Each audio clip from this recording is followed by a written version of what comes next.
Oh, I think they're doing a great job. A lot of them are. Good afternoon, Dwayne. How are you? Not too bad, sir. Ladies and gentlemen, Radio Cayman's Talk Today with Sterling Dwayne Ebanks. But I do have some questions.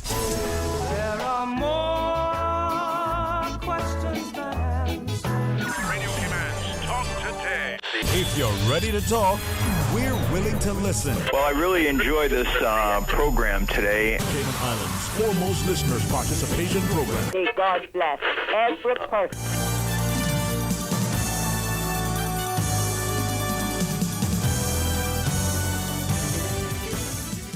Hey, good afternoon and welcome, and thanks so much for joining us. 1-800-534-TALK is the number that we always want you to have handy, so you can do just that and share your thoughts with us when we come back. Got a special thing to share with you. Right after that, an opportunity to speak with some of our veterans, and then some open line. By Friday, I may still be employed, but let's wait and see. Stay tuned for Talk Today. Radio Cayman's Talk Today, the Cayman Islands' foremost listeners participation program. We ask our listeners to avoid statements or comments which are abusive, derogatory, malicious, or defamatory. Do not use any indecent language or make any statement which is false or misleading. Email talktoday@candw.ky or call 1-800-534-8255. Courtesy of Flow. Cayman's #1 network that connects you to your world like never before. Let your voice be heard. Once again, here's your host, Sterling Dwayne Ebanks.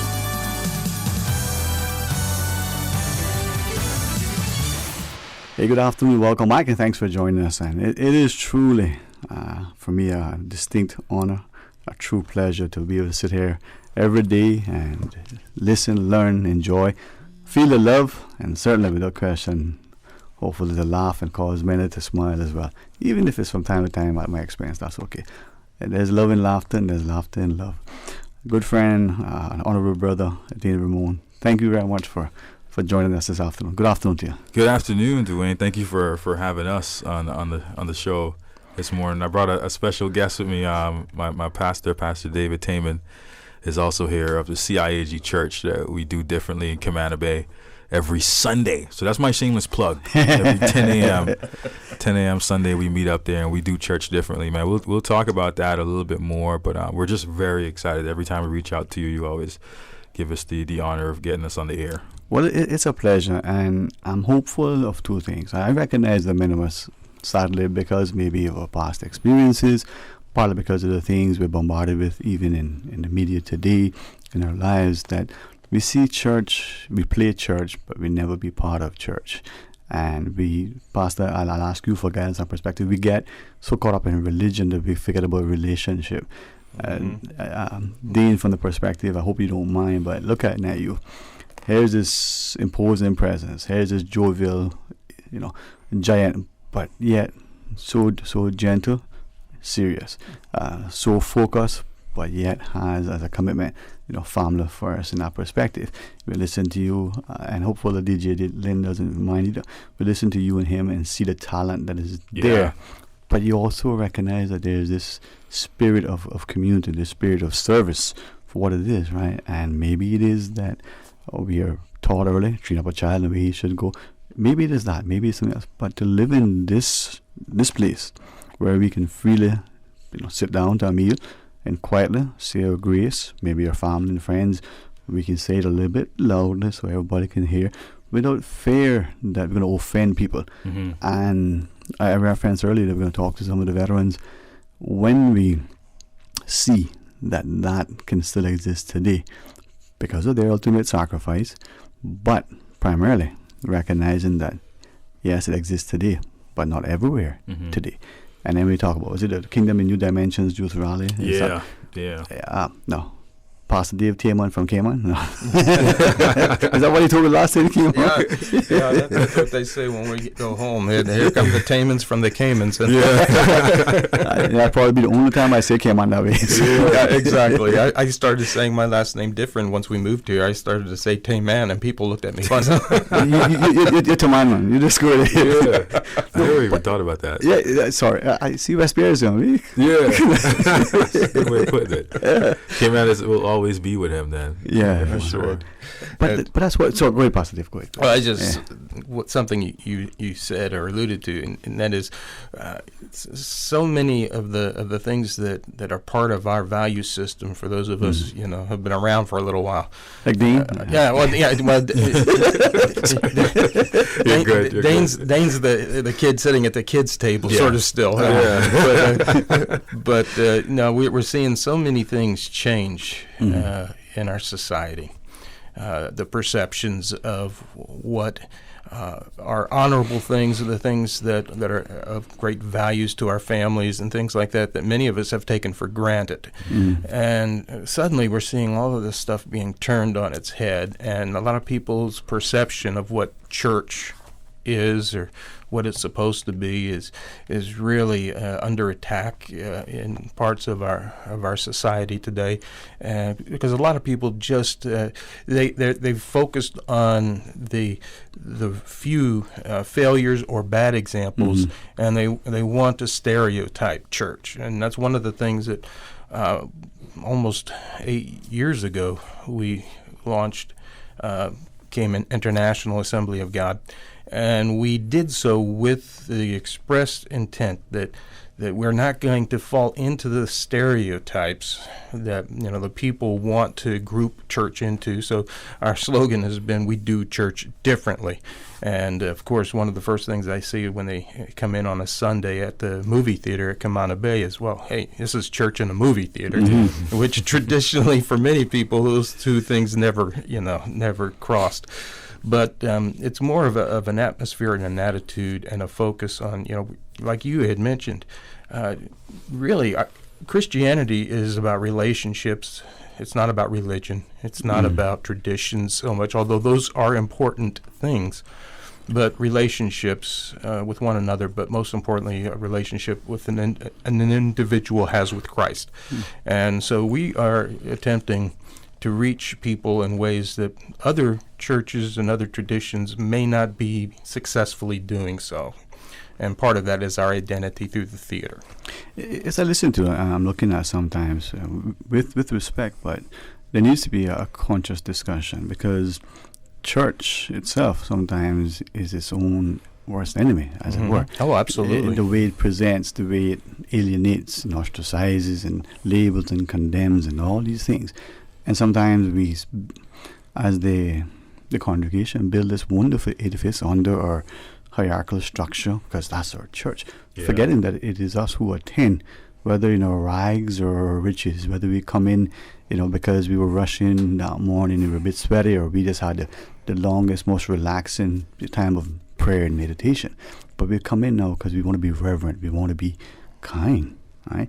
And then when I look at you sometimes and you share your story publicly, you share some of the things, that passion for our youth, to have them to be reminded that one, I hope she doesn't mind, she said it publicly yesterday on the radio, we can assemble, we can do things, but there's one thing that a child should feel, unconditional love. Yeah.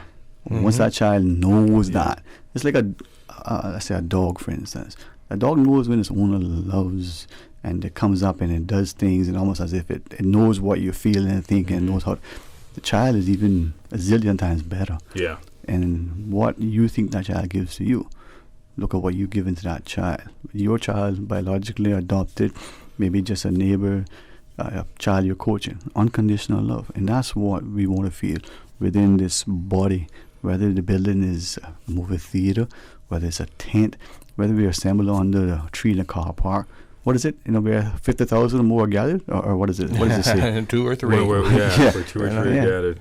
That's it, right? It doesn't take a lot. I mean, if I'm off base, chastise and correct me. Yeah, no. You are correct. I think one of the things that we need to teach kids these days is that it's the ugly. I like to say the ugly truth, man. Like, I love when people just give me things raw and don't put cherries on top of it. Pastor Dave did a good job of doing that. Like, if he's disappointed in me, you tell me he's disappointed. If he says you could do better, if he says you could be more consistent, you can be more consistent. And I've always tell my kids the same thing. Like I've said, hey, I'm wired. Your friends are wired. Your mom is wired. Your friends are wired to disappoint you. They're going to disappoint you. At some point in your life, something is going to happen where the dad can't take you to the playground to play, or I can't come and play basketball because I have to work later. Something just happens. But God is not wired to do that. Well, doesn't Scripture say that? If you put your trust in flesh, it's going to be disappointed. I mean, absolutely. That will always fail. That will always fail you. It will always fail you. But God doesn't disappoint. And I think we've put that illusion with disappointment. Like, I will speak to a lot of kids in society today, and they're like, yeah, I go to church when I'm at my grandma's age or my granddad's age, and we associate the age to go to church because we feel like we want to get rid of what's inside of us versus like activities in clubs or hanging out and saying different things that is not appropriate to talk about, but you want to talk about it because it just feels cool to do it amongst your friends. So you associate a certain age that when you're supposed to go to church and get saved. One of the most awesome sermons I've ever heard was from my pastor when he said, you can't clean a fish before you catch it. If you haven't caught it, you can't clean it. Do you get what I'm saying? Like, you haven't caught it. So when I heard that statement, I said, hang on. So he wants me for all my brokenness, like everything that I am, like the things that I fail at, the things I can't do right, the things I messed up in the past.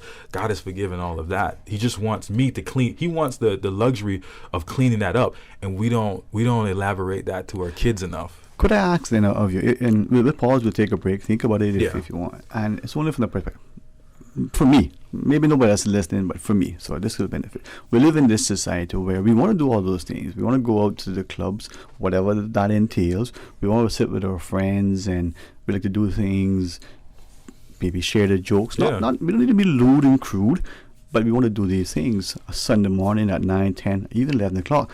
Man, that's early, man. That's the only day off I have. All these things that seem to be an impediment. Oh, I put on weight, I can't fit into the dress. Oh, my tie is a little bit too tight now, it makes my neck look like I got 5 necks. And any and every excuse, right? Yeah. But Dean, why I'm asking that is I look at you and knowing who you are, knowing the profession that you're in, knowing the professional that you are, and yet there are some who will say, well, if you're this, you can't be that. If you're sitting down to a meal and you pour yourself some sort of libation, oh, I don't know what kind of Christian he is, and all those things, right? Partly, maybe we can discuss that, but equally, if you're a young man, for instance, or a young teen, and you're going to church, how are your friends perceiving you? A couple of things we can talk about as we talk more about the conference. Yeah, we'd love Would to that be talk fine? about that. That'd be great. Absolutely. All right, listen, if you don't want to listen to the rest of us, listen to Dean. And if you log on to our YouTube channel and you don't want to see the rest of us, that's fine. Look at Dean. Okay, he is the man. When we come back, we'll ask you to please rejoin us. Stay tuned for Talk Today.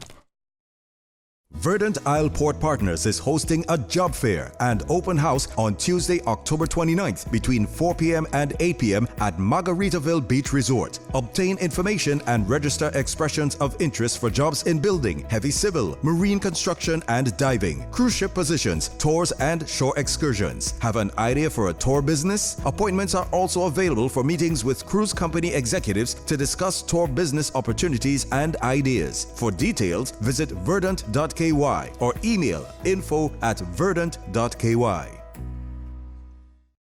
Hey cowboys, grab your cowgirls and come on out to the grand opening of the newly renovated Barn Bar in Northside. Enjoy sounds of Impulse Band along with Limey Seymour. October 25th, finger foods while they last and drink specials all night. Friday, October 25th, come have a blast and let the good times roll. The fun kicks off at the Barn in Northside next to Caboose Restaurant and Northside Spirits. 9 p.m. Friday, October 25th, down at the Barn. See you there.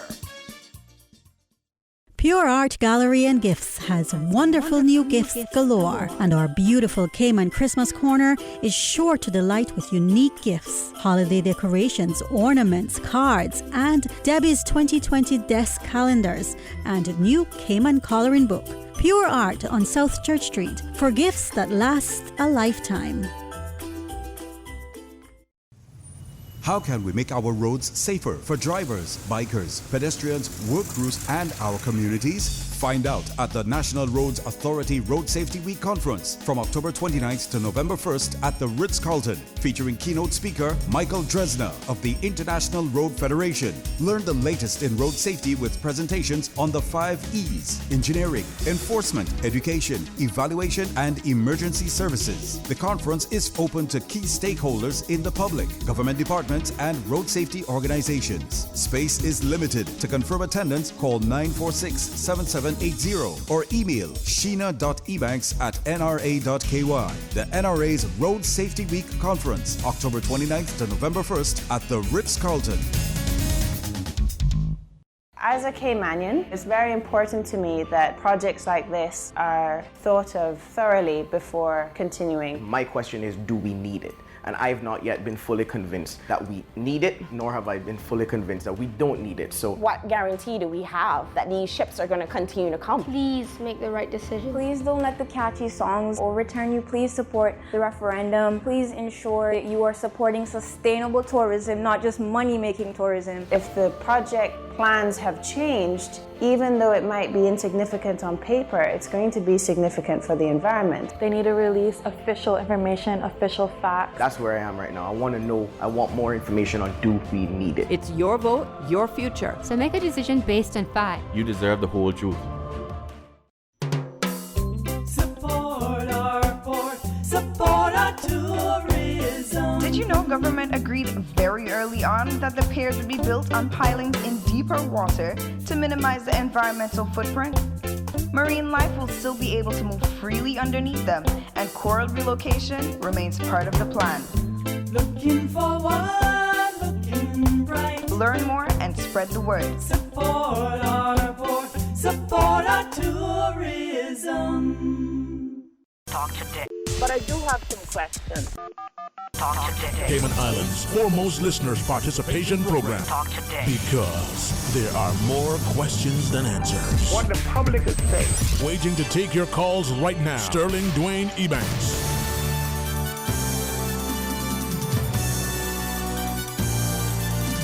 Hey, good afternoon and welcome back, and thanks so much. And as we continue the discussion, if my wonderful, if they can allow me to say it this way, the wonderful team that we have here at Radio Cayman, the guys and behind the scenes who make the board function, thank them very much, because if it wasn't for them, the show wouldn't be as great as it is. Absolutely. So we appreciate them. Sorry that you got to see me, but the spotlight should be on them.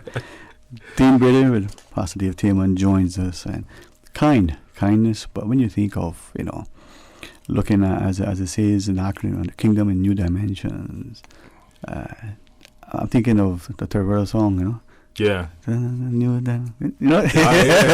won't try to sing it. Because me and you both. We won't touch that. Yeah, I think lawyers have written me saying, no, you're not allowed to sing. People's ears are hurting. Yeah. But in my heart, I hear it. Yeah. But the idea that if you look at things in a perspective where, can you imagine? Sometimes we read the scriptures to our children, or we look at the Bible stories when they're very young. And depending on who you are, you may be a good storyteller or a little bit better, and you paint this imagery, or the child is got one of those creative imaginations, and you start to think, and maybe it's looking at the Sea of Galilee is kind of rough, or maybe on the shores and there's the assembly of people, and you let the child take the story and run with it. Is the breeze blowing a little bit gentle? Is that thing that he's wearing kind of waving in the wind? And you let that imagination develop, and the child gets this to be part of the psyche. You see it in the child when the child becomes, a grandparent. Yeah. The same sort of kindness. Yeah. So, Brother Dean, from that perspective, now, maybe first we can take the question that we asked earlier, or you can just go right in to tell us more about it. Right? The question that was said earlier, I'm glad that you brought that up, because you said that as mixing up my career opportunity, because I'm still in my career, heavily in my career, I can bring that to light, because a lot of people, they have a lot of questions about that, and it weighs heavy on them before they go to church. And I also had those burning, those questions that I brought to my pastors and people in ministries, like, hey, can I continue to be on radio and talk in secular music if I'm in church, and if I'm baptized and I'm saved again, I'm a Christian? And as I got more in-depth answers, and really incredible answers too, from a pastor's, like he's always said, that's where you need to be. That's where the broken people are. That's where the sick people are, right? Because we keep telling people like church is not a museum, it's a hospital. We're here to save people. That's the job. And, you know, my Jesus used to walk around, and he was around amongst thieves, murderers, and prostitutes. So what would Jesus do right now if he was here? He would be in the club. He would be around people that are brokenness. He would be around what we refer to as tax collectors, the people that are continuing to sin, because he needs to help the sick people. Publicans, huh? Yes. The politicians? I mean, sorry. I didn't say that. No, I say Republican. He said public. I said public. Yes. I didn't say it, though. I did. But, no, I didn't mean anything by that. But I'm teasing you. Yes, exactly. But no, the hard reality is, I think a lot of, and I'm not speaking for every Christian, I think Pastor Dave will touch on this a little bit more, is that we cannot be afraid to occupy all streets. We can't be. Like, wherever you work, like, you're an excellent broadcaster. You find a way to incorporate God. DJ Lynn, who's behind the board. I've listened to a CD where DJ Lynn, he's a talented DJ for many years. I grew up as a kid listening to DJ Lynn, and I remember back recently he put together like a gospel record, a mix CD mixing gospel music. There was nothing sweeter than that. Kanye West getting on stage all around the world and bringing Sunday service to the world. Yeah. And taking music and transforming it to sound Christian, like Christian music, and people are crying and in tears, and they're feeling the Holy Spirit show up there. That's what God wants us to do. He doesn't want us to be in an institute that we refer to as church and call the building a church, because in reality, we are the church. Yeah, like Pastor Dave always has the saying when we leave church, now the service begins. He can only teach us. That's his job, right? His purpose is to go and make prophets out there, or what does he refer to it as again, Pastor? Sorry. To make what? To make ministers? Yes, not ministers, but disciples. Yeah, disciples. So the Great Commission. Yes. So so he preaches every single Sunday with hopes and the honor of doing it, that we go out there and we spread the message. And we do it through how we live on a constant basis, because it's one thing to show up, sing the music, sing the songs at the top of our lungs, and praise and invite the Holy Spirit. But as soon as we get out of church, we live completely different. Right. Yeah, well, the tradition the tradition and the culture has always been, well, the church has one minister. And one of the things we tell people is, no, that's totally backwards. Everyone in the church is a minister. You may have a pastor, but Paul said that the job of that pastor is to equip God's people for works of ministry and works of service. And so that makes everyone that's sitting there a minister, which gives their lives purpose and meaning, where many of them have no clue what that is, and they're struggling to find purpose and meaning. And it's one of the things that God does, is he gives lives purpose and meaning and focus. And that with the young people particularly, that's one of the things that has been lacking more and more in recent years, is they're looking for meaning and purpose, but they're getting it from the wrong sources and directions. And so we're here to help them to find God's purpose and meaning for their lives. Yeah. Pastor Dave, as Dean shared with me earlier, that part of the youth conference is to help us to have this purpose-driven life, and many of us want a purpose in our lives. We want a meaning. I say this even when we look at those who presumably, because of operation of law, we've set a limit, and when they reach a certain age, they must retire. I mean, even the word itself has a bad connotation, and we don't realize that if they no longer have a purpose, a meaning, a calling, how that could potentially affect them, right? But even before we get to that point, could I ask, with great respect and with a desire, if possible, to maybe invite the public to think about it, right? From the perspective of accountability. We talk about wanting accountability with the politicians, but are we willing to accept accountability in our own lives? Are we willing to hold the church, the leadership, accountable? And then with that as the premise, ask then, when it comes to, what is it that the scriptures remind us, as the days come tonight, we'll be looking at, we call in right, wrong, and wrong, right, and all these things that are probably we can see and are transpiring across the globe, alternate facts. We see all the little things that are happening, fake news and all these things, right? So with that in mind, is it one that we're at risk of trying to redefine the message, not the way we deliver the message so that we can get other people to understand, but we change it up in such a way that there's no longer the truth in it because we're trying to attract. Well, I think you raise a few good points there, but the message that Christ brought was one of accountability. And in our world today, accountability is not something you hear a lot about unless it's holding somebody else accountable for something they're doing that you don't like. And we have made an art of blaming other people for things that we're guilty of sometimes, but because we may have the bigger microphone or whatever, we can make them look worse than us. We got a bigger stick. We can that's it. One of the things you find people doing is, I'm going to make you look so bad so people aren't seeing me. But that's an attitude that we see that is prevalent in all ages, all societies now, but it's more so in the younger age, because that's something that's being reinforced through media. That we were talking about this one off air a moment ago, is that we're being told that we should be perpetually offended by things that we traditionally were never offended by. It was just a fact of life, but now we have to be offended. We need reparations. We need this. We need that, because people have done us wrong. And what's lacking is personal accountability and accepting of the fact that I need help, I need a savior, I need forgiveness. My life needs to change. The Bible talks about those who are always focusing on the splinter in somebody else's eye when they have a log basically in their own eye. And so that's something we try to avoid, is being held accountable. But yet God does that for us, and He does it in a way that allows us to see our own need through His Holy Spirit revealing those things in us. We don't need the church out there condemning people for sin, in the sense that that's not the role of the church. The church is out there to give people hope for their sin, not to make them feel guilty, not to make them feel terrible, but it's out there to say, listen, what you're struggling with is something that is universal, and God has an answer for it. I think, as you said, continually reminded, this voice keep reminding, there but the grace of God go I.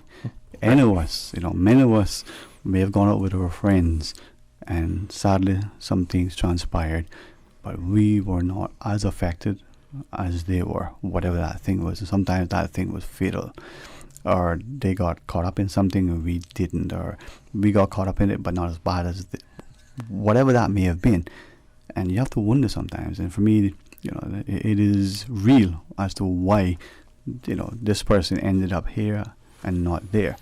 And when I tell people, you look at me, I'll try to be the best as I can, but I'm flesh. Yeah.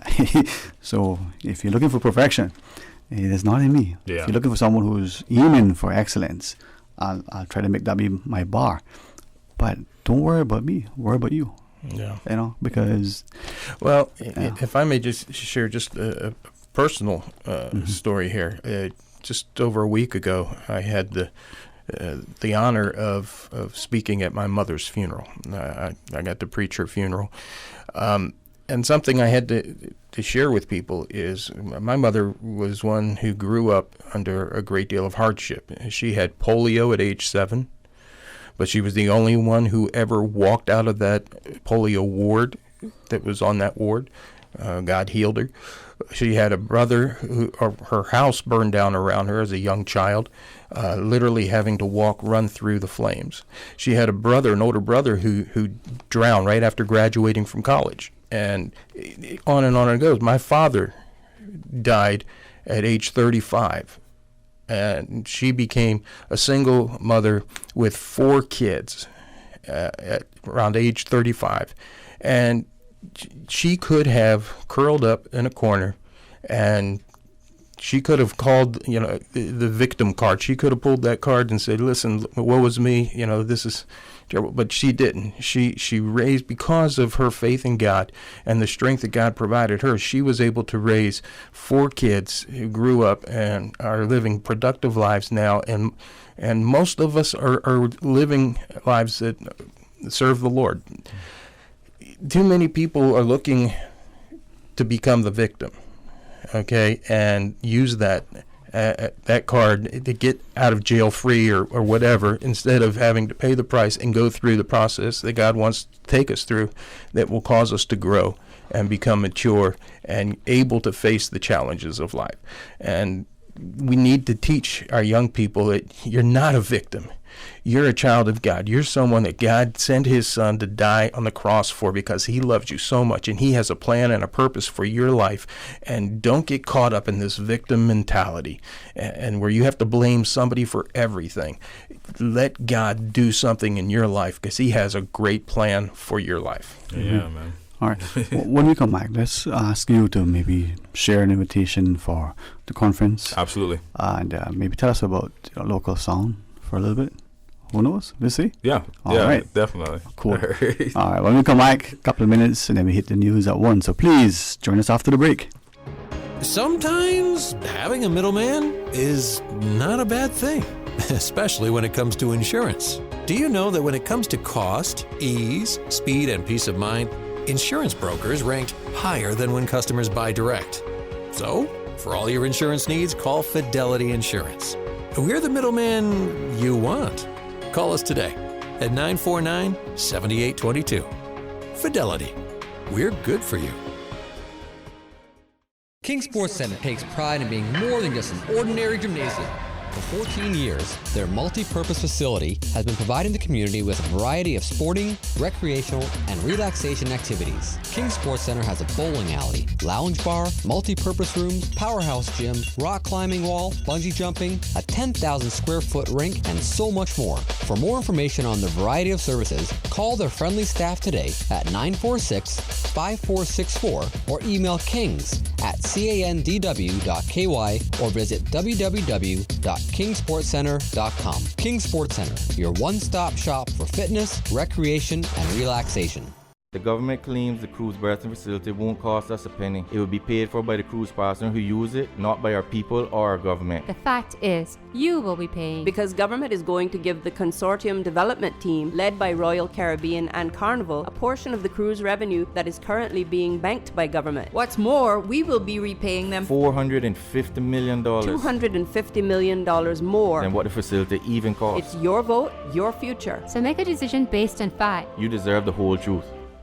Vehicle owners are reminded that the Department of Vehicle and Driver's Licensing amnesty will expire on November 1st. The amnesty provides a waiver of back fees for unlicensed vehicles. If you plan to keep your vehicle on the road, keep your plates and visit the DVDL. If you are discarding your vehicle, dispose of it at the landfill and drop your plates off at the DVDL. For more information, contact 945-8344 or visit www.dvdl.gov.ky.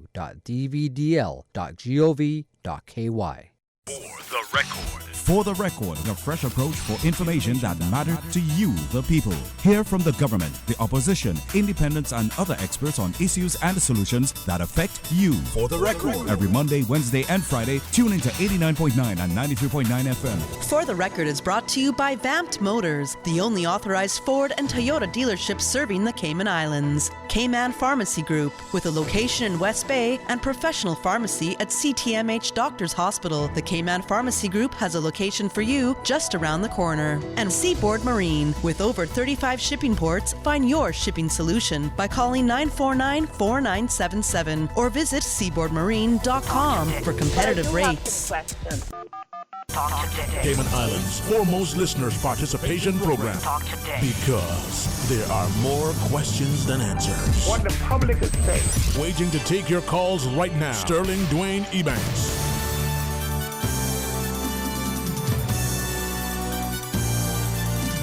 Hey, good afternoon and welcome, Mike. Thanks for joining us, and thanks to and for Dane Ramon for sharing a few minutes with us and bring along Pastor Dave Tillman.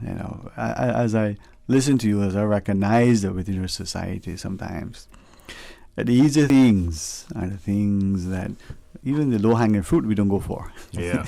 Even that. But anyway, I'll leave that be. Kind, we say, but tell us more. Most definitely, man. So KIND is basically an initiative that we created because when CIAG was first envisioned, when God first placed this vision on Pastor Dave's heart, it was to serve for a different purpose. First of all, it was to do church differently. It's in the movie theaters, and we have some awesome people that show up. So many different people, walks of lives too, like people from different places around the world. We have our Caymanians that attend on a weekly Sunday, every single Sunday, and faithful to it. And we have people that are streaming online from different parts of the world also. But one of the things that when I first got into ministry, it was always been on my heart, and I felt like God placed it there, was to create a youth ministry. A youth ministry was needed, but also a youth ministry that follows our slogan, which is do it completely different. And we came up with KIND because of that, because we are saved through God's kindness. So that's where KIND first came from. But then at the same time, we saw the analogy, which was kingdom in new dimensions. Kids hear the word God, they hear the word Christianity, and they think jail cell. They never think love. That's never the first thing that comes to. And I'm not speaking for every child, by the way, majority. But the thing is that we want to change the perception of what you think God is, because God is love. God is amazing. God is the coolest thing in the world, period. He is your favorite artist, but in a positive way. And he created your favorite artist. And that's what you need to remember. So we wanted to make kids know when they come to something, when you're celebrating God, it is fun. It is love. It is peace. It is kindness. So that's what KIND is. It's our first youth ministry, but at the same time, we wanted to make a big deal about it because we're celebrating God. So we're doing something amazing at the Hartwell Theater on Friday, which is tomorrow. Starts at 9 a.m. That's check-in time. Goes all the way to 2. We're going to have great activities, team building. We have amazing speakers that are coming down. And we have our team, our CIAG team, too, that will create different activities for the kids, show them how loved they are, show them how to celebrate KIND, and how to deal with different issues that they're facing today, like peer pressure. And I always say to people that we have the most amazing young people in the world. The generation is amazing. They're going to surpass a lot of generation, but they're also very distracted, extremely distracted. We're living in a world of Instagram and likes and validation. Validation is key here because our kids are seeking validations from the wrong thing. Like there was a stats. I don't want to give the official number out because I don't remember what it is. I don't want to present that and it comes out wrong. But it was alarming the amount of kids that have taught about committing suicide because of validation, because they feel that their love comes from something they saw on social media. And the sad part about it is that a lot of things that we see on social media is a complete lie. It's a complete lie. It's a made-up life. Nobody's ever put on social media, boy, I'm going through a bad day today. I need to get my life together. I only have $1 in my pocket. I don't know how I'm going to pay CUC. Nobody puts the real things up there and the transformation that takes part in their life, the platforms. Because like Pastor Dave said, stop playing the victim card. I can play victim cards for days. But you know what? I'm not saying that everything that happened in my life as a youngster was God's plan. I can say that whatever took place, he made something out of it. Right. He did something amazing for it. So whatever bad things took place in my life, he gave it a platform to save other young people, to save other people alike, just like me. And that's what I'm proud of, and that's what I'm proud to preach. So we want to be able to go and create this youth ministry and start by doing this at the Youth Rival tomorrow at the Hartwell Theater. Bring as much kids out as possible. We do have a limit because it's a very small space, so we only say 85. We're up to 60 right now, so if parents want to get their kids signed up, now is the time. info@kindconference.ky. So we made it very simple. So once again, that's info@kindconference.ky. Or you can log on to CIAG Cayman on Facebook or Instagram and send us a direct message, and we'll be able to register your child there. But it's going to be fun. It's going to be rewarding. It's going to be full of kindness. And what's the cost? The cost is, I love this cost, man. It is free. Because that is expensive. It's how much? And the reason why it's free, man. And thank you for that, too, because too many times, I don't mean to beat up on anybody, because it's not free to do it. It's going to be free to attend. It's just your time to be part of the KIND. Absolutely. But many times there are all these genuine impediments, things that hinder us. $5 sometimes is like, you may as well say $5 million, because you just can't find 5 cents, much less $5, much less $50, right?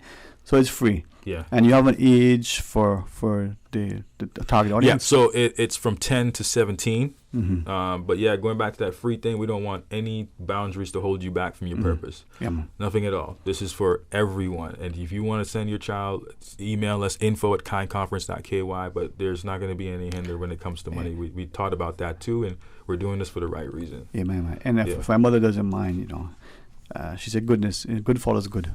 You do something good for somebody, it will come back. You may not get it directly, but more than likely it's going to come back to someone that it makes you realize that it's probably more deserving, more timely. So you do it, you'll get back good, fair enough, but good follows good. Kind, sure love, unconditional. Absolutely. And Dean, I appreciate you sharing that. We probably, even as parents, we probably don't even realize. I don't even think the children realize how much peer pressure they're facing. So much. I get with some of my friends. I love technology. Don't tell anybody. I love technology. Yeah. But I've decided a long time ago that I'm going to be as best as I can controlling this thing. This isn't going to control me. Yeah. I'm not succeeding at it because if I leave home inadvertently, my phone, I feel lost. Yeah. I mean, we all do. I almost got to work late one day because I went back home to get my phone, right? And there was a little traffic thing. I'm thinking, really? Yeah. I mean, I have a phone at my desk. Yeah. I have all my co-workers with 50,000 phones, and yet I needed my phone. And that's only a simple part. We imagine now if we're posting things, we need to be reassured, validated. Yeah. And I like the fact that you can be talking about peer pressure, because there are children sometimes don't see it, they don't understand the whole system of having faith, but the values and the like. And I know some people listening going, oh geez, they're talking about that again, and they'll flick off. Please don't, because it could be you, it could be someone that you care even more about. As we close our discussion, Pastor Dave, respectful, I'll ask you first and then go back to Dean. Yeah. Some closing thoughts. One of the things that I think sometimes we lose sight of is the great treasure that we do have in the youth culture that we have and the young people that we have here on the island especially. These are not just people that make our lives difficult at times, because they're learning and they're trying to grow. And just remember how you were when you were their age. But this is a treasure that God has put in our grasp, that we have to prepare them for the future. And that's one of the things that we've talked about in preparing a youth ministry, is we want to equip the young people of this generation to be the leaders of the next generation. And we need to instill the values of God's kingdom within their hearts so that they will make the right kind. Community radio. Sorry. You see how I can just ventriloquist? There you go. I mean, I'm technology. There you go. That was cool. I just move, man. but we need to equip them to be the leaders of this next generation, of this nation, and of the world. So we can do something. Sometimes we wonder, well, there's nothing we can do, but there is something we can do. We can invest. We can invest in the lives of young people, and there is a cost to that. Like you said, the cost for this event is free. We're not charging anybody, but there is a cost. It's going to be people investing of themselves, giving time, but it has a great return. It has a tremendous return in the light of eternity. And that's what we're about. We want to invest in the lives of these young people because God gave everything He had for them. And a lot of them may never hear it or know it unless we tell them. Yeah, man. Absolutely. Mine is very simple. Just going to promote that one more time. Come to Kind Conference. Send your kids. info@kindconference.ky. Have them come. One of the things I wish I heard when I was growing up is never chase your dreams. Chase Jesus, because He has a purpose for your life. Dreams will always will something that we plan for ourselves, and God laughs at it. because he has such a better plan set aside for us. And I wish I knew that a very long time ago, but I'm glad where I'm at right now. I'm glad all the stuff that I've learned, because it's developed a platform for me to speak out and let young people know exactly what their life need to look at. Because if I could do it, then you can do it. You know, it doesn't matter how broken, where you're coming from. God is ready and able to welcome you like the prodigal son. And that's what we want kids to remember, and that's what we want to instill in them. So please, Kind Conference tomorrow, and on Saturday, just for the women, we're going to put this one out there too. We have a panel that's going to be going on Saturday at 10 a.m. at the Harkwell Theater, in the smaller theater, because there is a discussion going on in the big theater too, but that's a cost. Ours is free, and you come and you get to hear women discuss their fate and how they continue to work in everyday life, bringing Jesus along with that. So it's going to be a great weekend. Of course, we take it back to church in Commander Bay in the cinemas at 10 a.m. sharp. Make sure you're there. And that's true for every Sunday. And we do encourage folks, if you're wondering what we're talking about, come just check us out. No obligations. Just come check us out some Sunday, 10 a.m. We have a very shortened service time frame.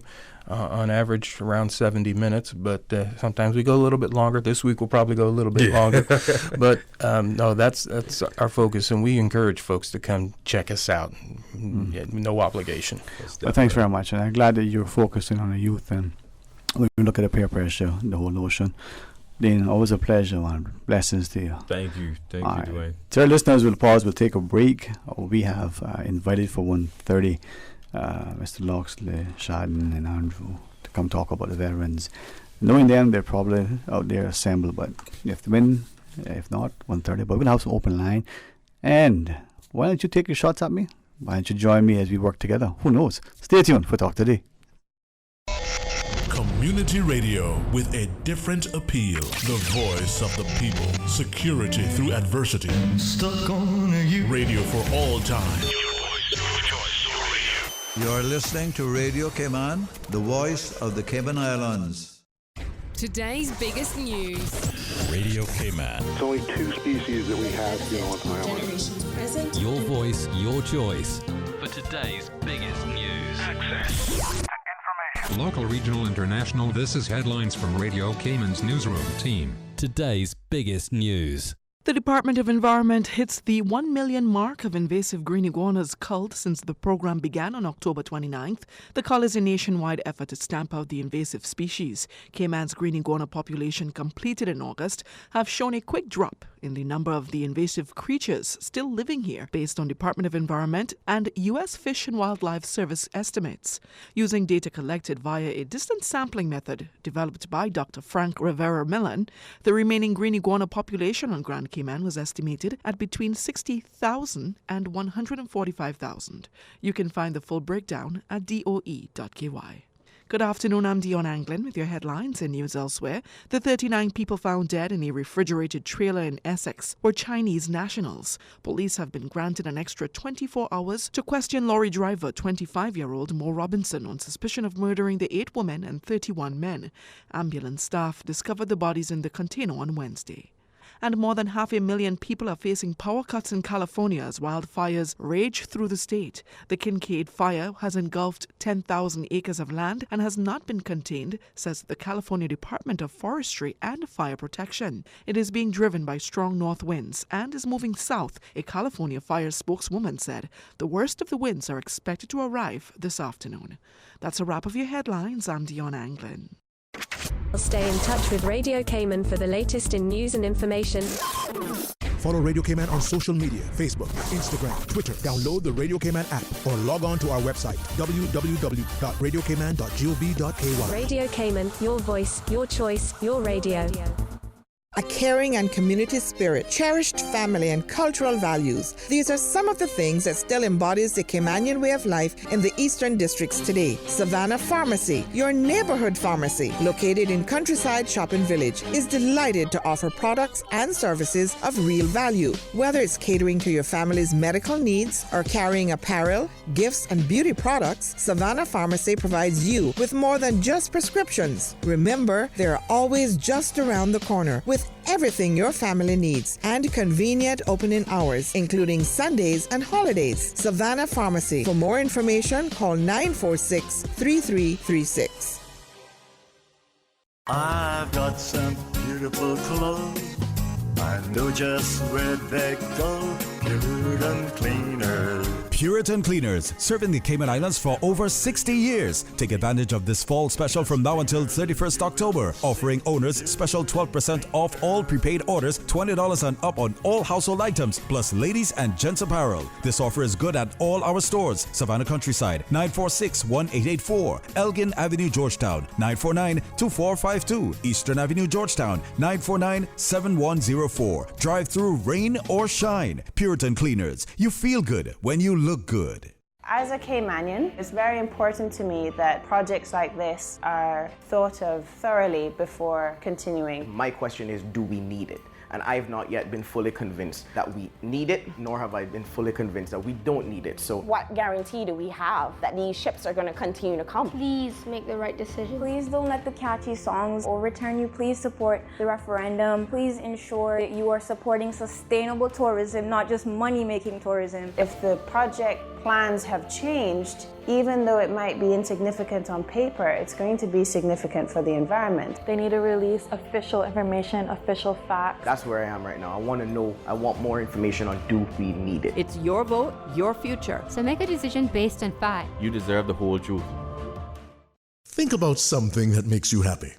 Did it make you smile? We know it did, because that's what we do at Sagicor.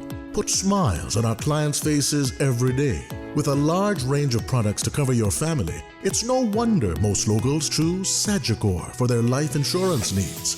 Serving the community for over 25 years. Let us put a smile on your face. Call your Sagicor advisor today. Talk today. But I do have some questions. Talk today. Cayman Islands' foremost listeners' participation program. Talk today. Because there are more questions than answers. What the public is saying. Waiting to take your calls right now. Sterling Dwayne Ebanks.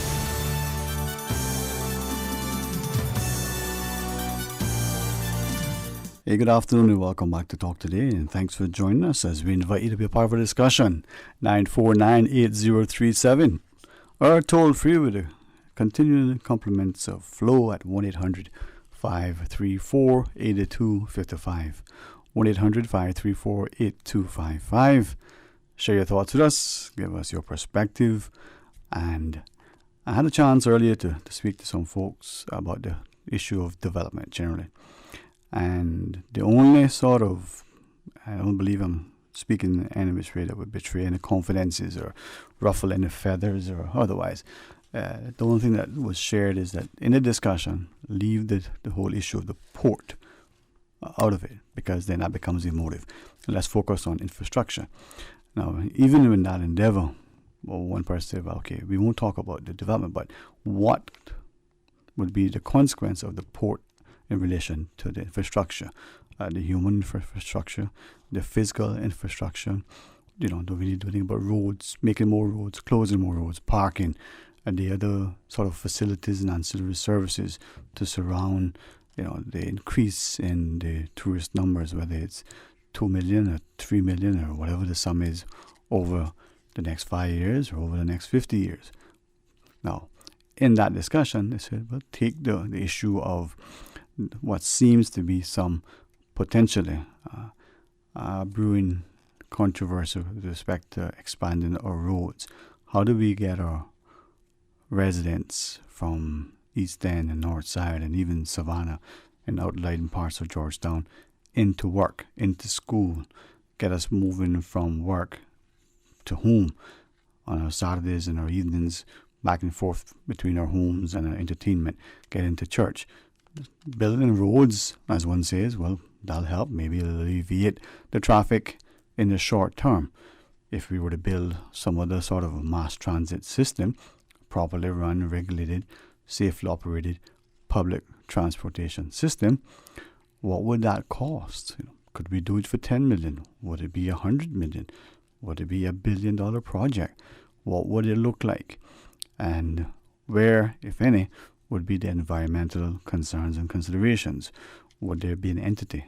Now, there was sort of another premise to the discussion, or proviso, perhaps, is that leave, planning and the National Conservation Council and any other entity sort of off to one side for a second. Talk about what the populace as taxpayers would be willing to pay. Talk about the issue of what the populace as commuters willing to endure while this thing is built. Talk about the perspective of where we would do it and how and what would be displaced and affected, not just the potential wetlands or homes that would be demolished and relocated, but other things that would be impacted. And then, sadly, talk about the politicians, not just the political directorate, those that we elect, but those who pull the strings, as it were, to make sure that it goes this way and not that way, that it's for this purpose and not that. And as one, later shared, is it even possible to do this thing in such a way that it's purely objective, it's impartial, it's based on what we do in order to make sure that when it is done, that it doesn't cost any more than it has to, that it's going to benefit as many as possible, and that it's going to last as long as possible, so that it isn't obsolete by the time it's built. And she gave us a couple of examples, not to pick on anything, but she said, if you look at the new school hall at the time that was built for the then primary school in West Bay, before the plans were inked, the building was already too small. When it was open, she said, those who attended can recall, it couldn't hold the people. The population was so excited about this new school hall. Was promised it's a great project. It was seemingly, not too costly and the like, but yet it didn't seem to be able to accommodate all those in attendance. Now, she shared, we have that same allegation with respect to the development of the airport, and that it isn't going to be able to have an extended lifespan. But yet we're going to spend tens of millions, if not hundreds of millions. So her question was, could we get to a point where we recognize that we're going to have to do many things? Probably limit the number of cars, limit who can have a car, how and when they can access a car, not just putting in toll roads and the like, because really, will that solve any issue? But maybe be able to safely, reliably, efficiently move people, not just from East End to Georgetown, but from perhaps Crew Road into Georgetown, perhaps from 7 Mile Beach, into the center of town. Are there things that we can do to make sure that it's done? Now, she asked the question, are there citizens who are willing to step and offer their expertise, their time?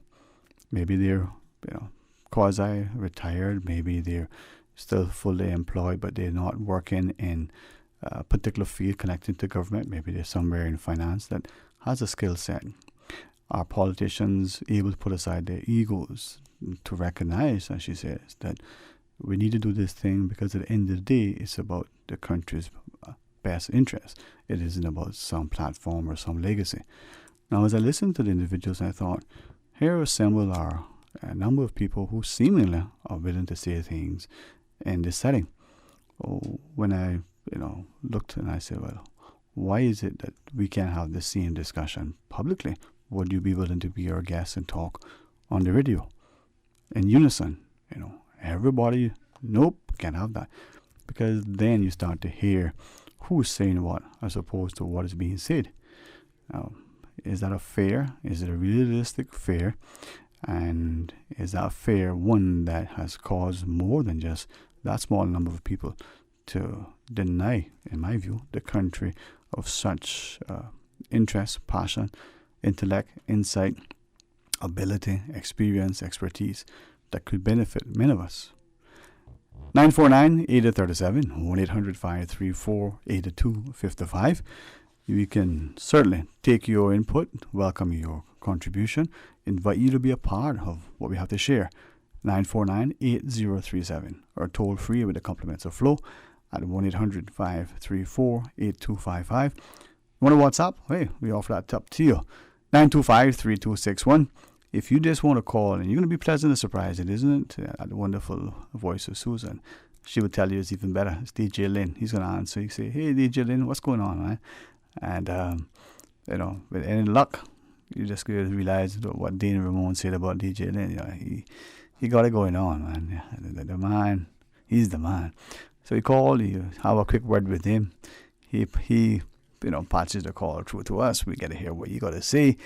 And then we start a dialogue, because if we don't start talking publicly, respectfully, responsibly, then how is it that we expect to advance? How are we expecting our children to be imbued with a sense of confidence, conviction, if they don't see an example being set by their parents? Now, as much as I'm trying to invite DJ Lynn into our discussion, I must share, he is a very, very diligent, dedicated individual. But DJ Lynn, let me ask of you, and then you decide if you so choose to venture in. We have this notion that many of us, even myself included, that we, picky battles. We are unwilling to say certain things publicly because we don't necessarily want to not only offend certain people and certain sensibilities, but we may be, warned by our employer, public sector employer, or even a private sector employer. Now, you way into this thing now because, you get us in hot water.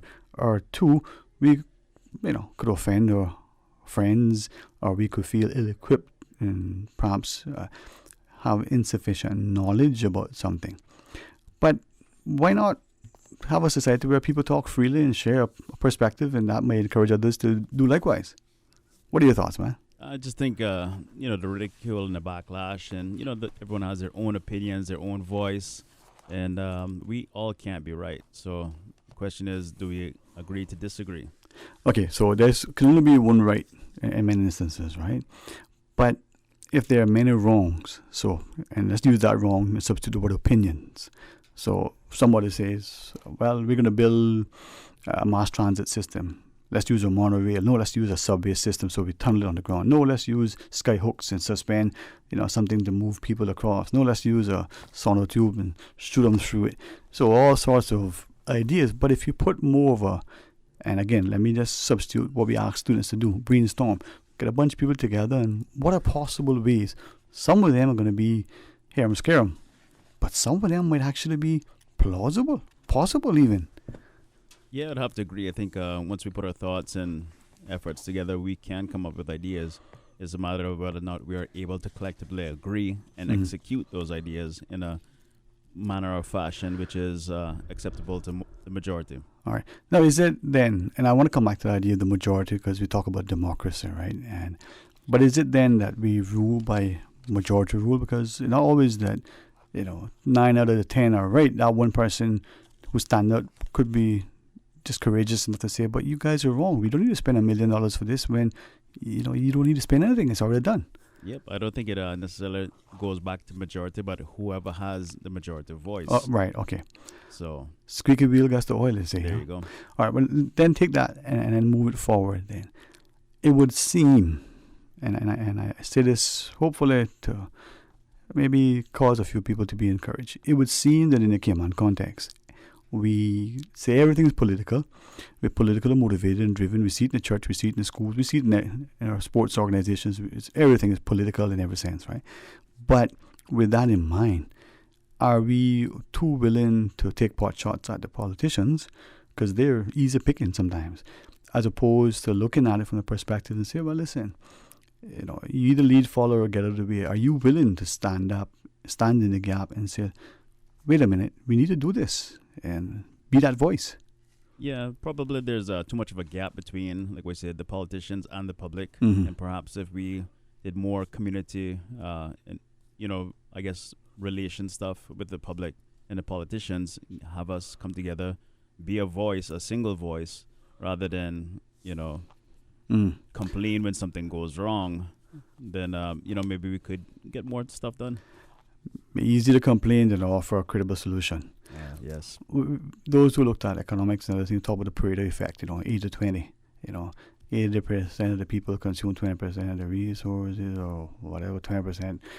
All this stuff where it's the small number of the people, 20% doing 80% of the work.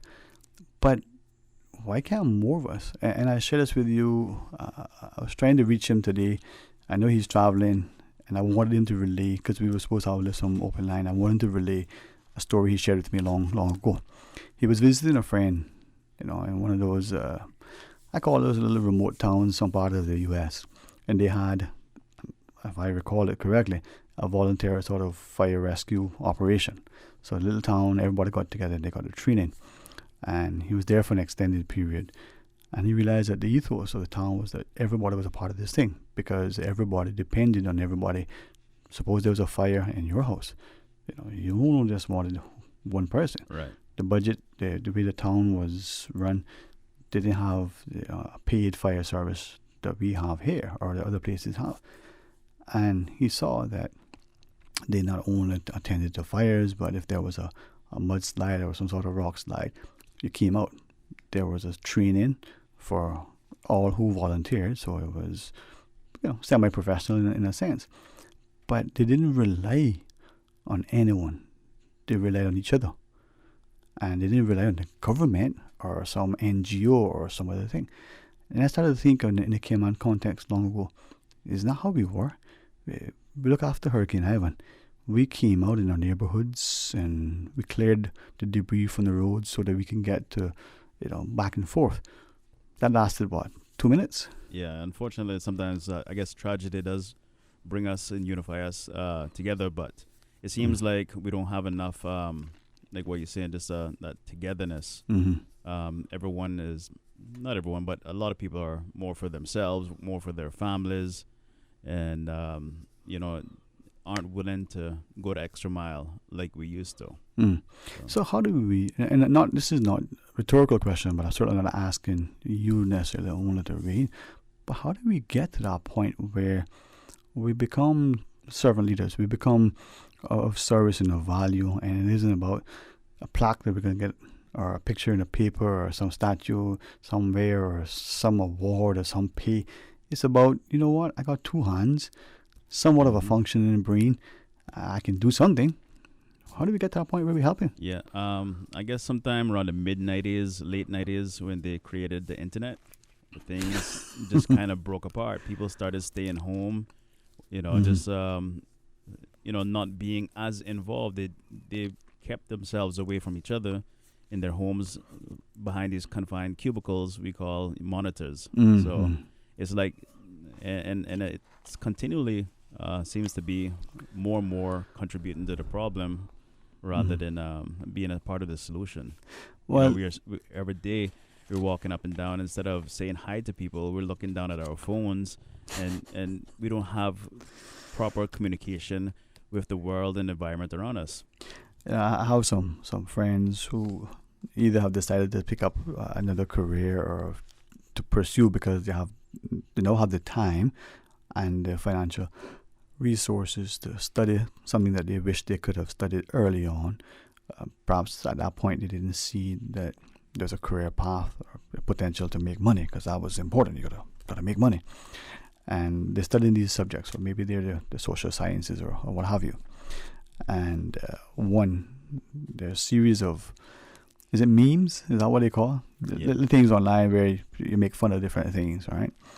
And it talks about how people now have become, I don't know what the word is that they use, but I translate it to being lazy. You don't do anything for yourself anymore because you got all this stuff to do it for you. So you're walking around blindly looking at your phone, and someone comes and helps you to cross the road because you can't take your eyes off your phone in order to safely cross the road. You're not cooking and stirring the pot because there's this person doing it for you because your eyes are glued to the phone. And someone translates that you're not doing anything for yourself, anything at all. You know what I mean? Some of you may have seen that video. But is that what has happened to us, man? Yeah, I missed a little bit what you said just now, because I was... You were trying to multitask. I was watching you. Cell phone.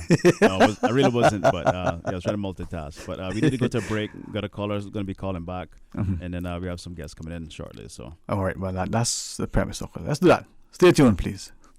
The government claims the cruise berthing facility won't cost us a penny. It will be paid for by the cruise passenger who use it, not by our people or our government. The fact is, you will be paying. Because government is going to give the consortium development team, led by Royal Caribbean and Carnival, a portion of the cruise revenue that is currently being banked by government. What's more, we will be repaying them $450 million. $250 million more than what the facility even costs. It's your vote, your future. So make a decision based on fact. You deserve the whole truth. Brand Source Home Gallery is celebrating 49 years of serving Cayman with a 20% store-wide anniversary sale. Get 20% off everything for 3 days only this Thursday through Saturday, October 24th, 25th, and 26th. Choose from Cayman's largest selection of kitchen and laundry appliances. Browse the huge mattress selection and check out the Design Center and save 20% on the most innovative products for your kitchen, bathroom, or closets. The Brand Source 20% off store-wide anniversary sale ends Saturday, October 26th. So hurry in now to Brand Source Home Gallery on Dorsey Drive in Industrial Park. Call 623-5000 for more information.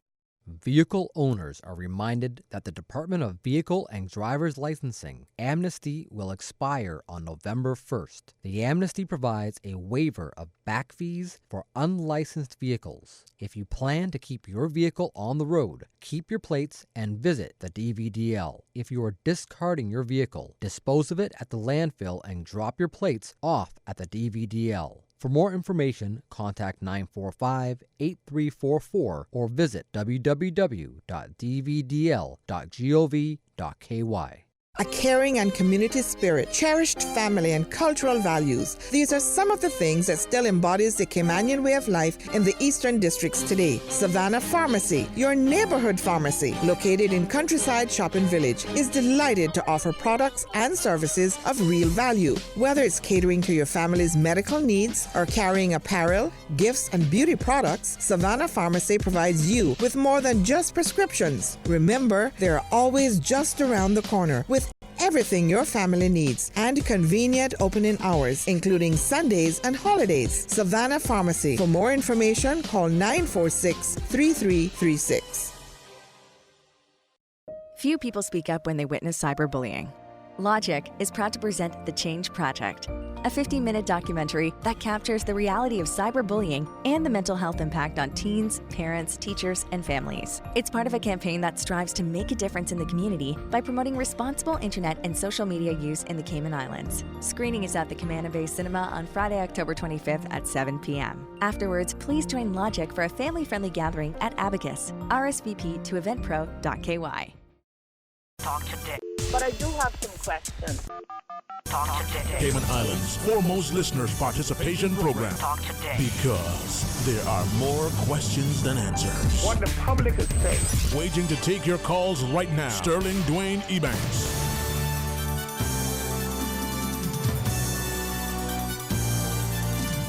Hey, good afternoon. Welcome back to Talk Today. 949-8037, 1-800-534-8255. Thanks very much to DJ Lynn, not only for doing a great job, but for being there for me, man. Yes, we do have a caller online. Caller, if you can hear us, good afternoon. Good afternoon to you, Sterling, and to DJ. Good afternoon, my friend. How are you? I'm good, you know, man. How you doing, Dwayne? Well, listen, ain't it better? I'll be working every day, man. And getting paid for it. That's good. Life is a blessing, my friend. Life is a blessing. I'm sure Norma would be happy to hear that. And she's like, he gets paid. I hope he just starts to work. Yeah, man, on the but thanks for sharing with us, man. Thank you so much. Yeah, I can just listen to you. I just thought I'd chime in a little bit in terms of the conversation you were just having with DJ Lynn about the reticence or the hold back that our people have in regards to perhaps sharing their views and stuff. And so we live, never mind the world, we live in Cayman where we're picked apart on every level. And I actually think, I'd like to throw this part in, I actually think our leaders actually cause a lot of it. Our leaders are not held to account in terms of things like enforcing the people's right to things like freedom of speech, to ensuring that legislation, if it's required, and or speaking out whenever they know about somebody being fired or certainly railroaded, tied, hog-tied, blacklisted. We don't have leaders that are standing for the sort of constitutional advancements and speech marks that we supposedly have. And I can only speak from personal experience. I'm going to give you a very real example. So, when I stood up with my convictions on the whole entire mosquito thing, I had the premier at that time calling me a political wannabe, railroading me in every fashion you can think about, and and there I was at that time. He didn't know. I had absolutely no intention. Say I wanted to run for the next. He said I used the platform to launch my political campaign in the upcoming elections, which would have been 5 years ago or 4 years ago, whatever it was. And I had absolutely no intention. I had just started a brand new job after being pulled through the coals, and had absolutely no intention to run for political office. There he was, aligning me in the whole nine. I witnessed just this past week in regard to the debate on the cruise port on social media.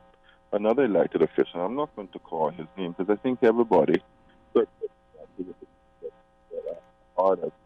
have seen it, but just maligning people just because of their views. Now, use the fact that people have said things about government and government officials.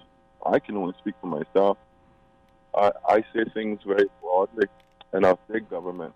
But you know what they say about, whoever it is that squeals when you throw the rock in. Personal. And I mean, even like going as far as speaking about people's family, I'm talking about on social media.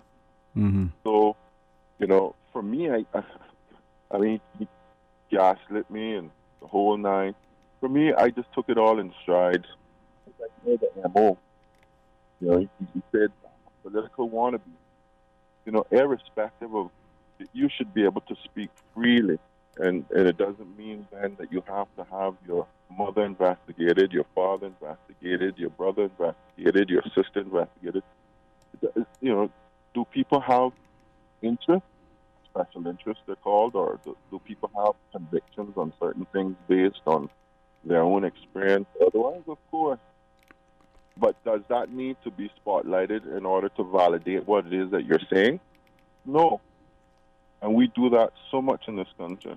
And Dwayne, it's people like yourself that have to call that out when it happens, if it happens on your show.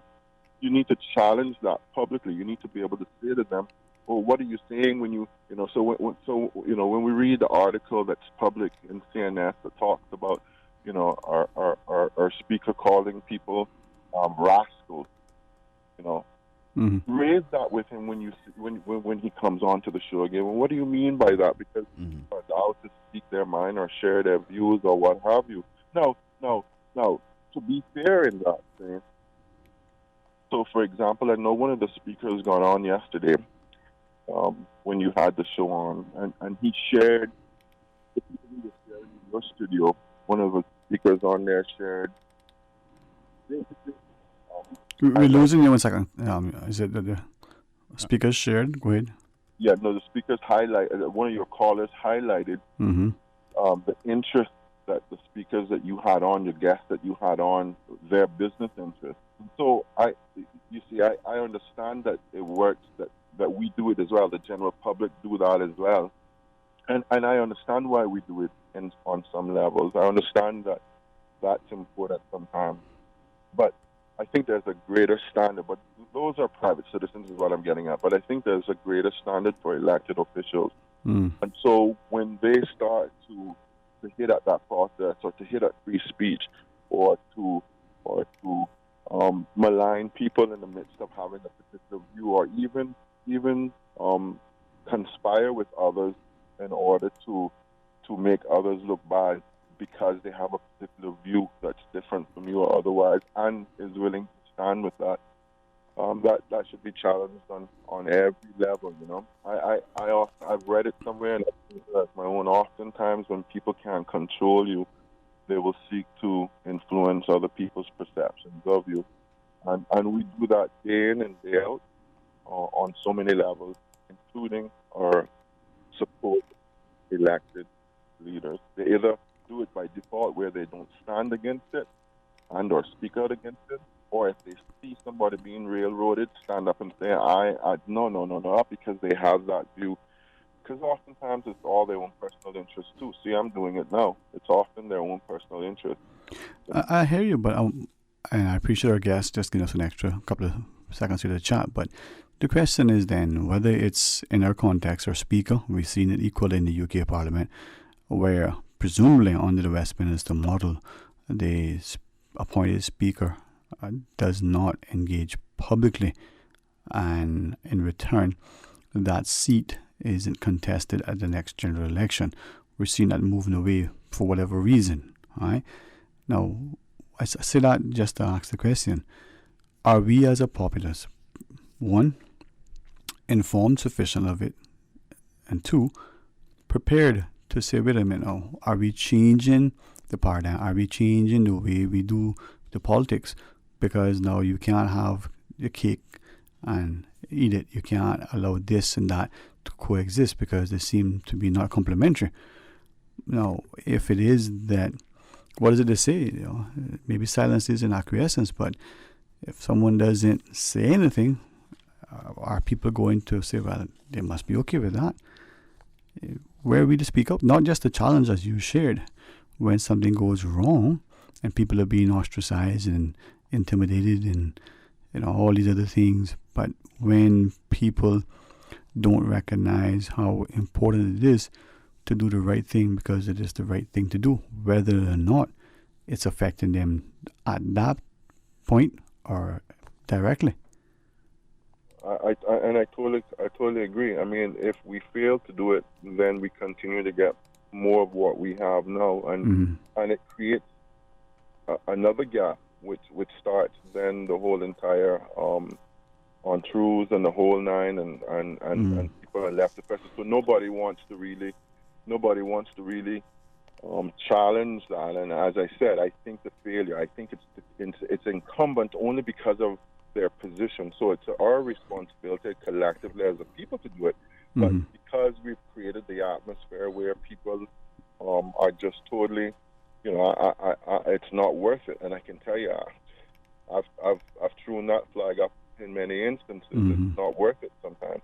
But and oftentimes I come back to, I think then the default lies, Dwayne, my point is, I think it lies with our leaders, both in providing the examples of not participating in it and not doing those sort of things, but also encouraging from a constitutional standpoint, reminding people of their right to speak, and standing and defending people when they're maligned or otherwise publicly.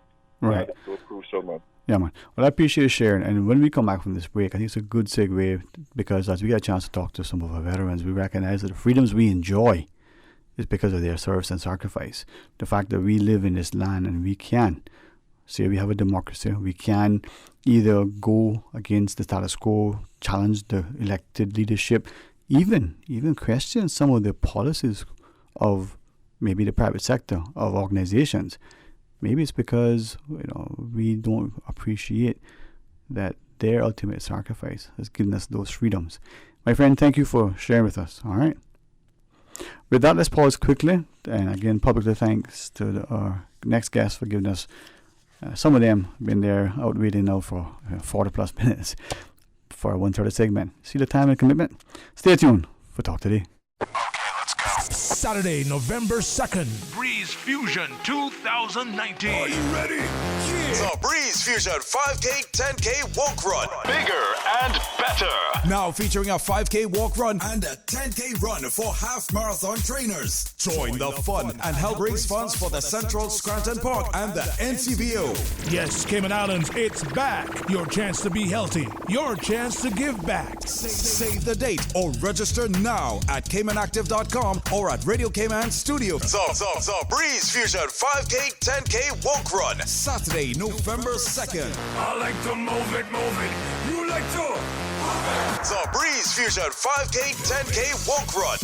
Taking place at Smith Bacadere, starting at 6:15 a.m.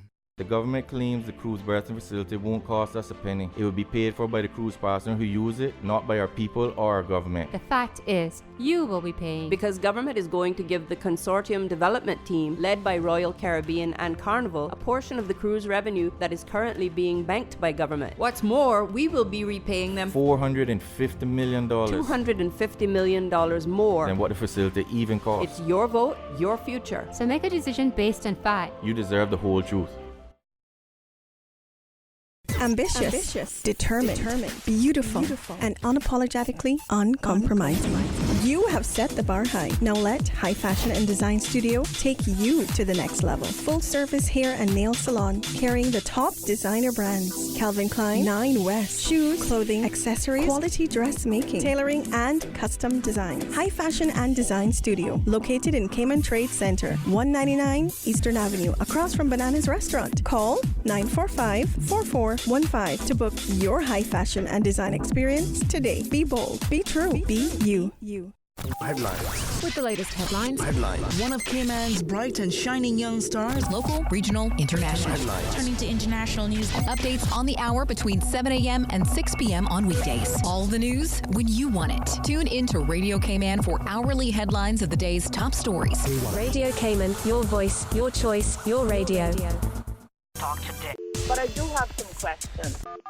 Talk today. Cayman Islands' foremost listeners participation program. Talk today. Because there are more questions than answers. What the public is saying. Waiting to take your calls right now. Sterling Dwayne Ebanks.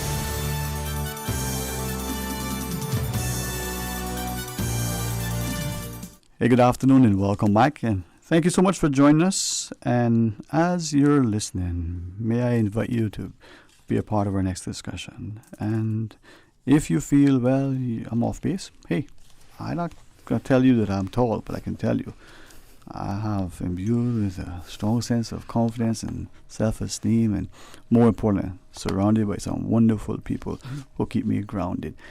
As I welcome our guests, as grateful that they've accepted the invitation to share with us, because as veterans, we don't appreciate that. We're not talking about World War I and World War II. We're talking potential about what could be something that's going to occur maybe before the sun goes down this afternoon that could change the face of the world and our children's future, all because some people have let their guards down. So, Ms. Shadden, thank you very much for coming on board. Hi. And Mr. Loxley Banks. Ms. McLaughlin, if I may maybe first invite you, just a brief intro. Sure.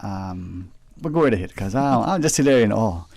Yeah. Thank you very much for having us on. We're truly grateful. It's always humbling that we have businesses such as Radio Cayman or the government or any of the other media houses that would be willing to help us get the word out and share it. So thank you very much to Radio Cayman. My name is Shadden McLaughlin. I'm an executive member of the Cayman Islands Veterans Association. I am also the only female in the association. So yours truly gets to assist with coordinating all of the fundraising activities with our other members, of course. But young blood always helps push our aging blood. And of course, we're doing it all for them as well. So, when we think about what we're doing, we think about what is Remembrance Day about? And we're quickly approaching Remembrance Day. And I keep hearing all these radio ads about Pirates Week this and Pirates Week that. It's our national a festival. Like, I totally get it, but we also need to be reminding people that the long weekend is not existing because of the pirates. Although it is historical tradition, the long weekend has actually been implemented to remember those that made the ultimate sacrifice. That's why it's called Remembrance Day, because we have men and women that went out, put their lives on the line, continue to put their lives on the line until today, serving near, far, abroad, wherever they may be in the world. We are sitting around this table having this conversation because our freedoms have been availed to us for those that are making the sacrifice right now or had made the sacrifice. And before we ask Mr. Loxley to jump in, because over the years, Mr. Loxley, Mr. Paul, Captain Dale, and others are very thankful to have come on board. Ms. Shadden, if you would indulge me for a second. Sure. And at any moment in time, you just say, nope, right? I wanted you to share, because I wanted people sometimes to listen to the voice, but there's two other things I want to garner from you. Okay. One is that, well, you served in the military and in a particular branch, so maybe tell us about that. And then secondly, for people listening to realize that, as she said, just so casually, the only female in the organization, that for us to realize that our mothers and our daughters and our sisters not only have served, are serving, can serve. Absolutely. And that it's important to realize that when they sort of come back to civilian life, so to speak, their mothers and wives, their employers and employees, they're on a PTA in the church, they're all of these things. And lest we forget, you know, we wouldn't be where we are. So those two things, could we invite you from that perspective, please? Absolutely. I served in the United States Marine Corps. Hoorah. Hoorah.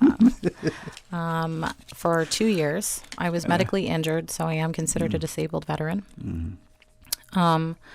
I wear that title proudly. If I was called back, I would go in a heartbeat. I love my family and love my children, and I wouldn't trade them for anything in the world. But being in the Marine Corps it's a family of no other. You may be complete strangers to one another, but you are brothers and sisters in arms, and it doesn't matter. Yeah. So yes, Semper Fi, do or die. So that's a little bit about me. I served in Intel and Admin. I translated because I'm fluent in Arabic. So they liked me there. I won't ask too much. Yes, I can't elaborate. No, I won't. That's why I was. You set the stage. No problem. Transitioning, even the little bit of time that I was in, transitioning back to civilian life was very difficult. And believe it or not, it's been 20 years. It's still difficult. You know, we talk about civilian life, civilian attire, civilian this, because it always differs from a military standard or a military life. And that's another reason why we decided we would do a gala to kind of give everybody an idea of how the military etiquette is set up for, you know, not only for fun, but for awareness. Education awareness. And, you know, we also needed the assistance, the additional funding to help us take care of our aging veterans and widows in need. When you're in the civilian life, a motto for the United States Marine Corps is adapt and overcome. You're supposed to go into any situation, any environment, and adapt and quickly overcome to it. So, I mean, I had to adapt and overcome when Andrew said, I want to go home. And I said, what do you mean? He said, I want to go home to Cayman. I was like, Where's that again? It was nice to vacation, dear, but I don't know about living there. But, you know, God granted us the serenity to be able and the strength to be able to pack up our lives from the U.S. and move to Cayman and permanently come and live here and be a part of the community and help make a difference within the community after that military life. Andrew retired after 22 years as a master sergeant in the United States Marine Corps, so he has 20 more years on me. So imagine it was quite interesting for him to start adjusting to civilian life. And Mr. Loxley went through the same experience at a different era. So, yeah, you have to learn to be the mom, the employee, the friend, the colleague, and not be so military mind framed like, you know. All right. I don't know. OCD might kick in every now and then. No. I was going to I was going to ask something, and I just put it on the table because I try not to I forget sometimes that at the end of the day, the guys behind the board runs the shot. But as we go to the break, you, in this era, Mr. Loxley in a previous era, we saw, Saradidin, a mutual friend who can still fit into his good uniform. He's still very much structured. How do we put it? Disciplined individual, right? But that notion, Mr. Loxley, when we come back, that we could talk briefly about it. Mishad shared, listen, I got to adapt to civilian life. And it's only been 20 years, all right? But in your case, well, not quite 200, but it's been a few days where Mr. Loxley, he just did that. But can we talk about that and then talk about the pop and talk about the importance of it? Would that be fine if we can do that after the break, sir? Yes. All right, for those listening, don't tune out, because if not, you will miss so much. Stay tuned for Talk Today. Verdant Isle Port Partners is hosting a job fair and open house on Tuesday, October 29th between 4 p.m. and 8 p.m. at Margaritaville Beach Resort. Obtain information and register expressions of interest for jobs in building, heavy civil, marine construction and diving, cruise ship positions, tours and shore excursions. Have an idea for a tour business? Appointments are also available for meetings with cruise company executives to discuss tour business opportunities and ideas. For details, visit verdant.ky or email info@verdant.ky.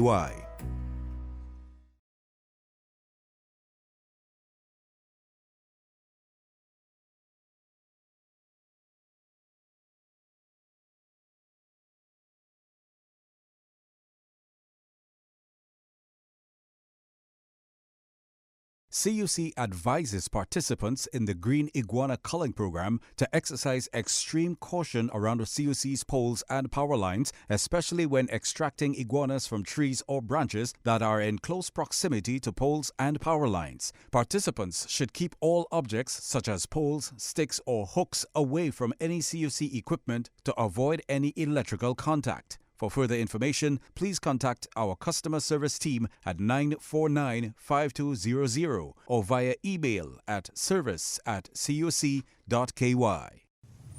How can we make our roads safer for drivers, bikers, pedestrians, work crews, and our communities? Find out at the National Roads Authority Road Safety Week Conference from October 29th to November 1st at the Ritz-Carlton, featuring keynote speaker Michael Dresner of the International Road Federation. Learn the latest in road safety with presentations on the 5 E's: engineering, enforcement, education, evaluation, and emergency services. The conference is open to key stakeholders in the public, government departments, and road safety organizations. Space is limited. To confirm attendance, call 946-7780 or email sheena.ebanks@nra.ky. The NRA's Road Safety Week Conference, October 29th to November 1st at the Ritz-Carlton. As a Caymanian, it's very important to me that projects like this are thought of thoroughly before continuing. My question is, do we need it? And I've not yet been fully convinced that we need it, nor have I been fully convinced that we don't need it. So what guarantee do we have that these ships are going to continue to come? Please make the right decision. Please don't let the catchy songs overturn you. Please support the referendum. Please ensure that you are supporting sustainable tourism, not just money-making tourism. If the project plans have changed, even though it might be insignificant on paper, it's going to be significant for the environment. They need to release official information, official facts. That's where I am right now. I want to know, I want more information on, do we need it? It's your vote, your future. So make a decision based on fact. You deserve the whole truth. The results confirmed that it is super easy for teens to get an e-cigarette. And among the teens who reported that they use e-cigarettes, 12% of them say their friends use it as well. 76.3% of over 3,000 teens said that their parents have had the conversation with them about drugs and alcohol. I bet you're wondering how I know all of this. Well, me and over 3,000 teens did a drug survey at school in 2018, and the results are directly from us, your teens. Know the facts. Contact the National Drug Council and learn about the Parents as Preventers training. This message was brought to you by the National Drug Council and Radio Cayman. Headlines. With the latest headlines. One of Cayman's bright and shining young stars. Local, regional, international. Turning to international news. Updates on the hour between 7 a.m. and 6 p.m. on weekdays. All the news when you want it. Tune in to Radio Cayman for hourly headlines of the day's top stories. Radio Cayman, your voice, your choice, your radio. Talk today. But I do have some questions. Talk today. Cayman Islands' foremost listeners participation program. Talk today. Because there are more questions than answers. What the public is saying. Waging to take your calls right now. Sterling Dwayne Ebanks.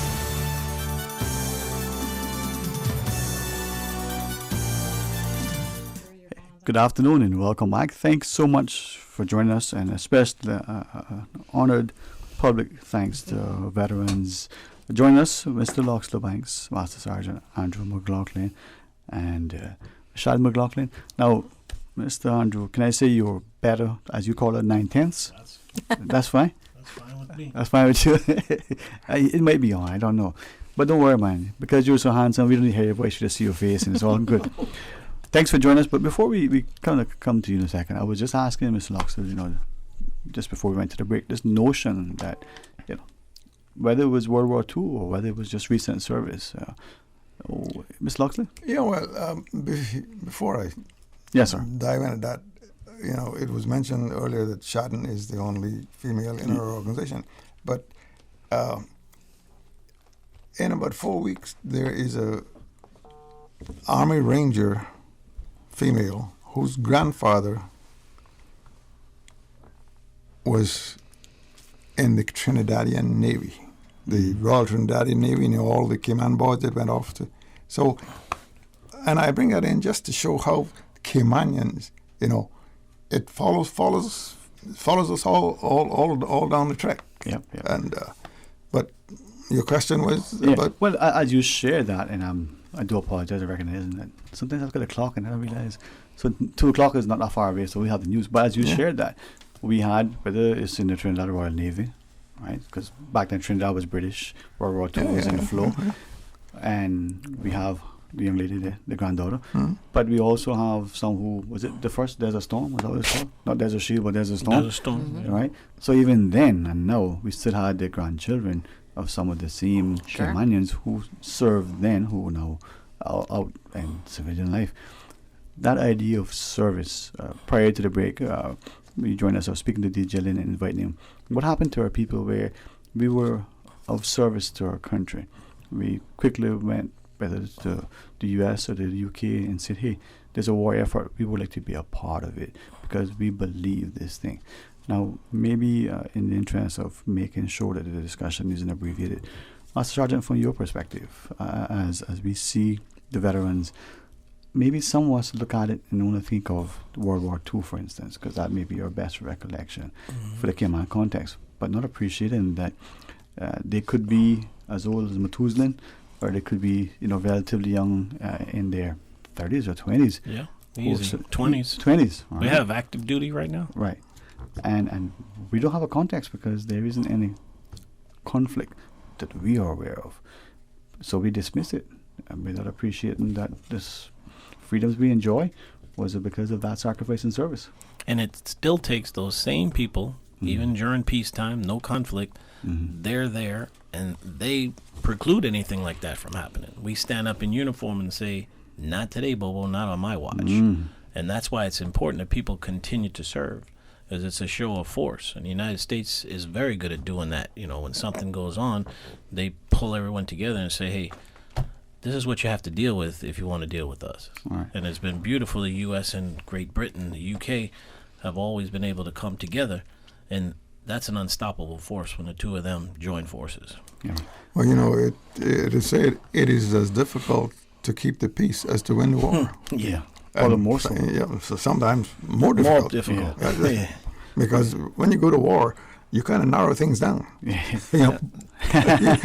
Where you're trying to keep the peace, you got all of these various things competing, and it's a moving chessboard. You have to balance all of it. We talk about geopolitical interests and the negotiations and the concessions. But there are still tens of thousands of soldiers overseas in the Middle East trying to maintain not only the peace, but making sure that those that are trying to commit harm against us abroad can't get abroad to commit the harm against us. And every day there are lives being lost because of those that are deployed over there defending that are defending the freedoms today.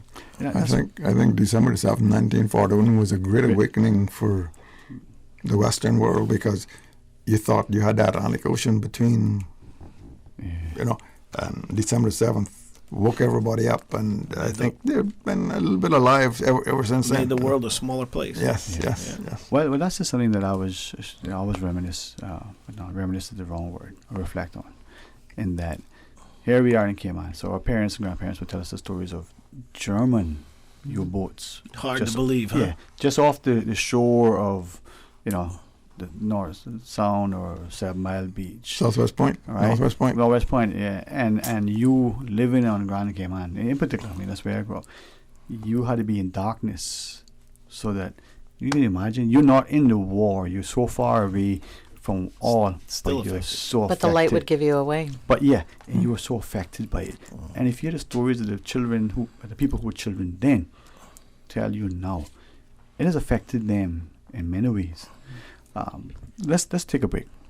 When we come back, the poppy appeal, the importance of it, lest we forget.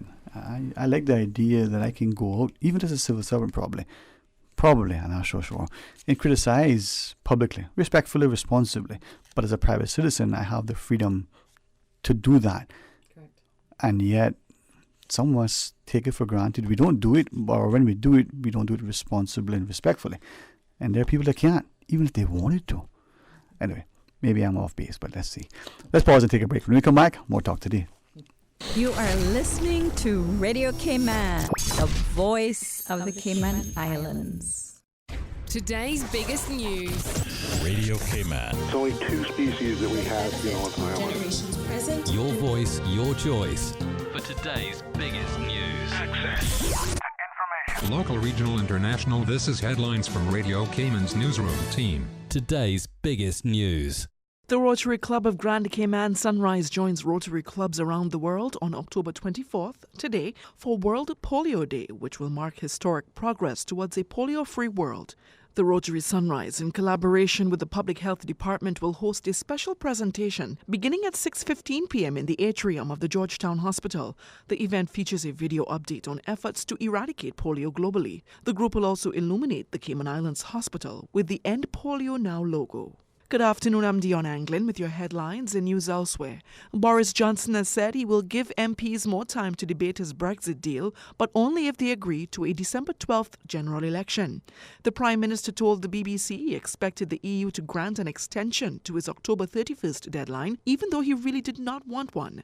He urged Labour to back an election in a vote he plans to hold next week. EU leaders are expected to give their verdict on delaying Brexit for up to 3 months on Friday. And U.S. Vice President Mike Pence has criticized the NBA in his speech attacking Chinese diplomatic and trade policies. In a highly anticipated speech, Mr. Pence condemned the NBA and Nike for kowtowing to Beijing and muzzling criticism of China. It comes in the wake of a diplomatic row over an NBA owner's support for anti-Beijing protesters in Hong Kong. In the speech, the Republican said, in siding with the Chinese Communist Party and silencing free speech, the NBA is acting like a wholly owned subsidiary of the authoritarian regime. That's a wrap of your headlines. I'm Dion Anglin. Stay in touch with Radio Cayman for the latest in news and information. Follow Radio Cayman on social media, Facebook, Instagram, Twitter. Download the Radio Cayman app or log on to our website, www.radiocayman.gov.ky. Radio Cayman, your voice, your choice, your radio. Sometimes things just don't go as planned. That's why you need Contractors All Risk Insurance from Fidelity Insurance Brokers. Ensure you're covered in the event of property damage and third-party injury or damage claims during your construction projects. And with Fidelity Insurance Brokers, you can be sure you are getting competitive pricing and superior customer service. Call us today for a free quote. Fidelity, we're good for you. Always ensure that food preparation utensils are washed with a strong detergent and rinsed in hot water in the event that they have made contact with flood water. Boil silverware for 10 minutes and immerse glass, porcelain, china, and plastic items in a solution of hot water and 10% chlorine bleach before use. For more post-hurricane food safety tips, visit DEH website at deh.gov.ky. Ambitious, determined, beautiful, and unapologetically uncompromising. You have set the bar high. Now let High Fashion and Design Studio take you to the next level. Full service hair and nail salon carrying the top designer brands. Calvin Klein, 9 West. Shoes, clothing, accessories, quality dressmaking, tailoring, and custom design. High Fashion and Design Studio, located in Cayman Trade Center, 199 Eastern Avenue, across from Bananas Restaurant. Call 945-4415 to book your high fashion and design experience today. Be bold, be true, be you. Do you own a Cayman parrot? They are a protected species, but people have been allowed to keep them as pets for years. It's opened the door to nest robbing and illegal trade of our national bird. We need to stop it, but we should also give current Cayman parrot owners a chance to keep their bird legally. If you own a Cayman parrot, you have until February 29th next year to register it with the Department of Environment. Find out more about parrot registration by calling 949-8469 or emailing doe@gov.ky. Let's protect our Cayman parrots. Talk today. But I do have some questions. Talk today. Cayman Islands' foremost listeners participation program. Talk today. Because there are more questions than answers. What the public is saying. Waiting to take your calls right now. Sterling Dwayne Ebanks.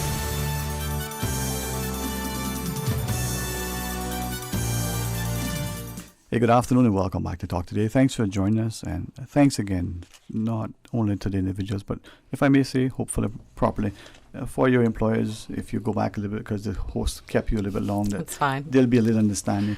I message them. You message them, yeah, say, oh, she's talking to that boy again, boy, he can talk, he has to be. But I say that because I'm hopeful that as a public, that we start to appreciate, as a on the table, Andrew McLaughlin, Mr. Loxler Banks, and Ms. Shad McLaughlin joins us. And as you shared earlier, that we don't see the importance of what we have now, the freedoms that we enjoy. We take it for granted. Absolutely. Whatever that thing is, right? And it isn't just because. It is because of a deliberate, right, service and sacrifice. And I don't know, maybe we'll get to a point where we're respectful and appreciative. Maybe we'll be willing to act in concert with a sense of unity to make it better. Mr. Loxley, the poppy? Well, we're in the midst of the poppy appeal, and that goes up until right after the Remembrance Day ceremony. I guess that's on the 10th, I believe, and I guess it'll run through the 15th at least, trying to wrap everything up. And it's important because the funds that come from the poppy appeal go towards helping Cayman Islands veterans who need help. And I think Andrew may want to relate the very recent case here in 17 seconds, just to give you an idea of what. Yeah, we first met a gentleman. He served in the Home Guard, and he was very much alive when he came to us. He had some problems with his cynical, so we went through the government and we helped him get his paperwork together for him and his wife, and that was settled. Some months later, unfortunately, he moved on to his final duty station and left his dear wife behind of 20-odd years. She basically is in Cayman with very little assistance, no help, and she has to report that the veteran has gone on.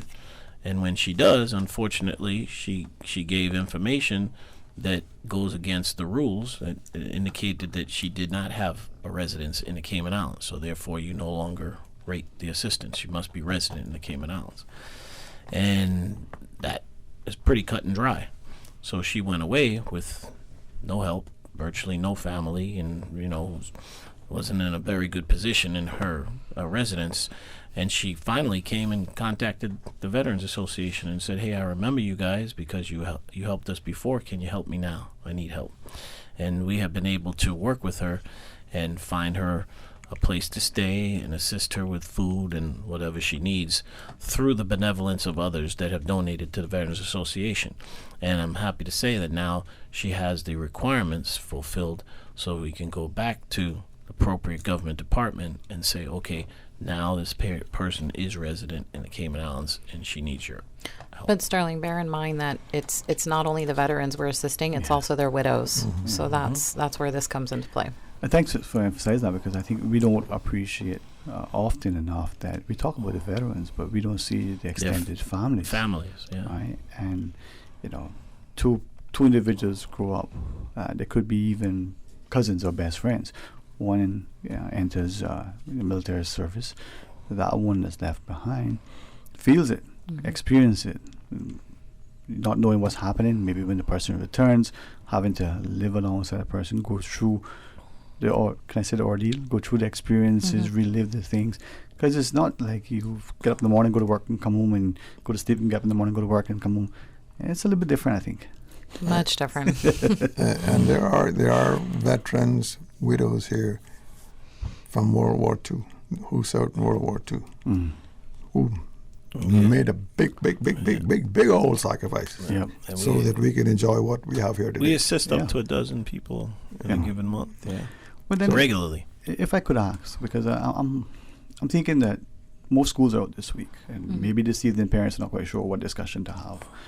I believe, again, we're all parents here, so guide me that I don't say this wrong, but I think we give our children sufficient credit as to what they are willing to engage in, what they're able to understand, and maybe what they're curious about. So this would be a good way to say, listen, we have a holiday coming up. Yeah, we're going to do other things, but this is what it is. It's like Christmas. You don't get up just Christmas morning and look forward to it because I have a cake. For those who subscribe to a different calling, there's another reason. From that perspective then, yes, we just celebrated a wonderful gala. Next year, God's willing, there'll be another one. Hopefully the people who attended are still alive and healthy, can attend. Those who participated in some fashion can do or do more. But maybe there are more of us that could help out. Maybe contribute, maybe I don't know. You share with us, Mom. The Remembrance Day Parade is scheduled for Sunday, November 10th. We start gathering at 10 a.m. at Elmsley. Lest we forget, we will remember. One of the greatest things that you could probably do to help support us, aside of ensuring that if you don't already have your poppy, to get your poppy, make your donation. 100% of the proceeds benefit the Cayman Islands Veterans Association, and all of the money stays on the island. It does not go anywhere. So we are helping our local veterans and widows in need. I would encourage families to actually come out to the Remembrance Day Parade. Listen, witness, be a part of the experience. Come meet the veterans. Come listen and share a story once the ceremony is over. We all have a different experience. We're very accessible through Cayman Islands Veterans at gmail.com. You can drop us an email anytime. We would be happy to give out the numbers. Our website is CaymanIslandsVeterans.org. There's an abundance of information on our website that we would encourage parents to let their children give that information to their children, but most importantly, explain to them the importance of the poppy. Somebody lost their life or gave the ultimate sacrifice, and that's why we wear the poppies today. When I talk in the schools, I teach the whole crowd, no matter how big it is, I teach all the children how to give a military salute. And I tell them, when you see a veteran in any uniform, say you have my permission as the president of the Veterans Association to give them a good salute. That's how we're going to judge how our message is getting out there to the younger generation. Right. We do have a caller join us as we talk on this subject, and we're grateful. Let's go to our phones. Good afternoon and welcome. Thanks for calling. Good afternoon, Dwayne. Good afternoon, my friend. How are you today? Okay. Good afternoon to your guest, too. Good afternoon. Good afternoon. Yeah, I had an uncle who was a veteran. The ship he was on exploded. Oh. But he was one of the survivors. And my grandfather was also involved in the war, but he never liked to talk about it too much. And there was a time that he mentioned that there was a torpedo coming at a ship, at the front of the ship, and a gentleman grabbed a hammer. And he ran to the front of the ship and he threw the hammer, and the hammer caught the front of the torpedo and it blew up before it hit the ship. Wow. That's incredible. Yeah. And wow. I had a few dreams. I had a dream once that everybody, a lot of people from West Bay were on Town Hall Field. and we were all sitting on the field, and we were surrounded by Russian soldiers. And I had another dream that I was on the Iron Shore, and there were police running and hiding. And when I looked out into the sea, there were about 10 Russian ships, and they had shot at the island, and certain parts of the island was destroyed. And then I had another dream that I was helping to clean war tanks, and the tanks were lined up as far as my eye could see. And in the Bible speaks about World War III, and Russia will win World War III. It speaks about it in Daniel, Matthew, and Revelation. Thank you very much. Thanks very much. Yeah, and it is, I think, the impact of war, the stories we hear, and maybe the documentaries, the movies we see. But the reality is that, lest we forget, we may not even know the reality. Hear him relating that dream. And if you look back to 1962, the Cuban Missile Crisis, Cayman at that time would have been a bevy of They were a Caymanian on the USS Enterprise Navy, one of the heaviest armed aircraft carriers at that time. He told me we sat off of Northwest Point for 5 days. He could see Cayman, and the captain said to him, "You think you want to go ashore?" He said, "Yeah, let me go ashore. I'll get some turtle meat." The first thing I want. But anyway,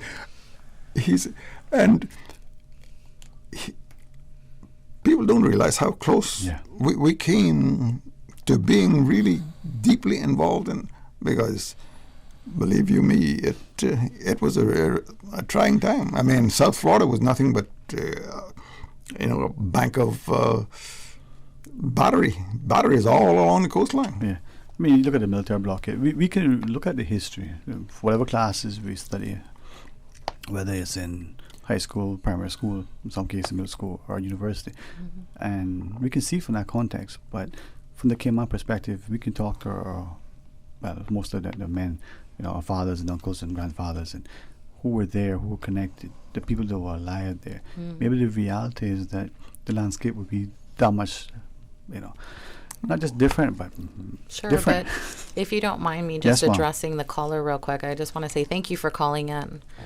But I must say that thankfully they are only dreams that you're having. We have people out there every day that are experiencing these kinds of things. And it's not a dream for them. They're living it every day.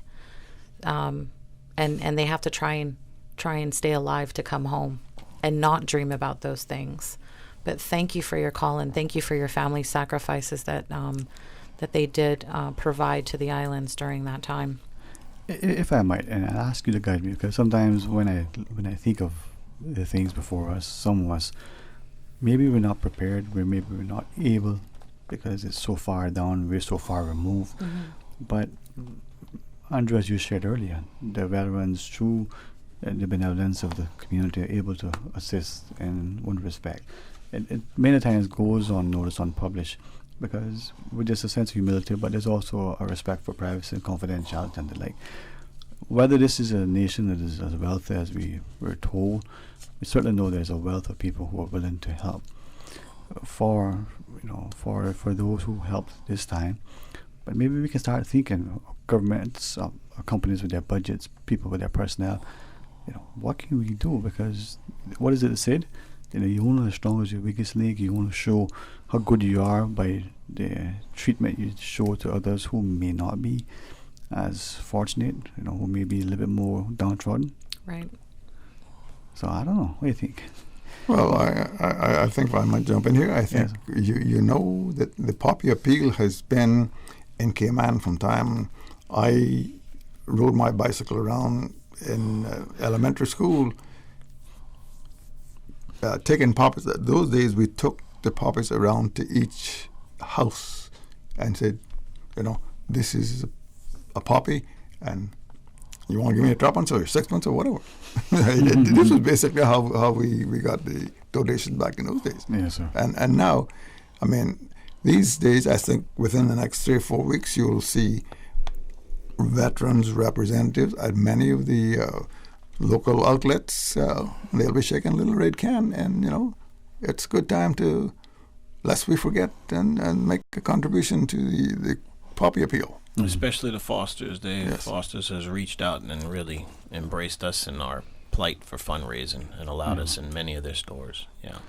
And this is where the community comes together, whether the corporate entities providing the space, their employees, their donations, but even us. But we even welcome the community to contact us and volunteer their time to help us shake the tins, because everyone's getting older, and our aging veterans can't stand there all day shaking the tins. So we encourage the public.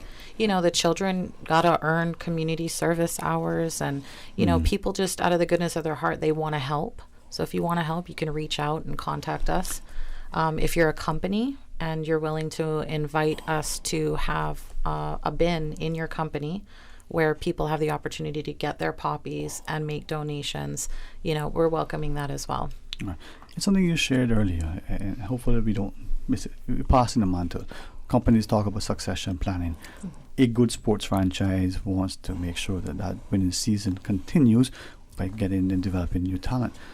The younger get the chance to work with the more experienced in order to give them an opportunity to say, let me go fishing today, as opposed to having to take up the hammer and the nail and, erect the tent, as it were. Sure. So we need to have that. So we, the younger ones, could come out and shake the tins. Absolutely. I think so. We do have a couple of schools that have invited us for the school talks prior to the Remembrance Day weekend. So if you are a school and we haven't set anything up with you yet, please feel free. The 7th and 8th we've set aside for that. Yes, the 7th and 8th we've set aside for the school talks. But if you have not already booked and you would like us to come out and address the children, feel free to contact us as well. You can call Andrew at 916-5317. Or you can call me at 916-7755. There you go. And, just, picking up on what Shadman was saying, I think that there needs to be a little bit more of this in some civic classes within, especially the elementary school, because that's where you got to get it. And once they get up to high school, they're into a lot of other things, and to try to push this in under the whatever is occupying, but between the ears, gets a little more difficult. I was a military recruiter my last several years, and I worked in the high schools, but I can assure the schools that it'll be a colorful presentation as well, because sometimes they think that we're there and we're going to talk about World War I and World War II, but veterans is so much more, and the armed forces of both countries have such an opportunity for anyone who can qualify. They can literally change your life. They can take you from destitution to a very successful point, and they provide all that training and benefits for free, and some of the benefits last you the rest of your life. It's something, and I won't try to speak to this from any particular experience, just observation of friends and family. You enter the military, there's discipline, there's teamwork. You develop a particular work ethic, an ethos. That transitions into... And respect. And respect.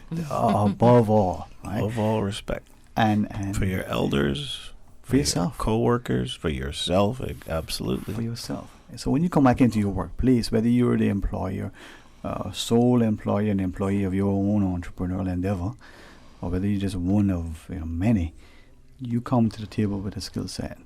Sure. And then you get involved, and then you learn certain skills. Maybe you're into electronics, maybe you're into admin and other things. The community benefits from that investment into those same people get involved in serving through their schools, their churches, their civic organizations and the like. Sure. You got the veterans coming home after they've served, and they're applying their skills here at home in Cayman. Yep. And I'm very, very grateful that you were willing to come on, because I'm hopeful that as parents specifically, as we listen to this, that we don't forget that opportunity that we have today wasn't by happenstance. It just didn't happen by accident. Right. And yeah, we live in Cayman, and yeah, we probably weren't. No, actually, we were.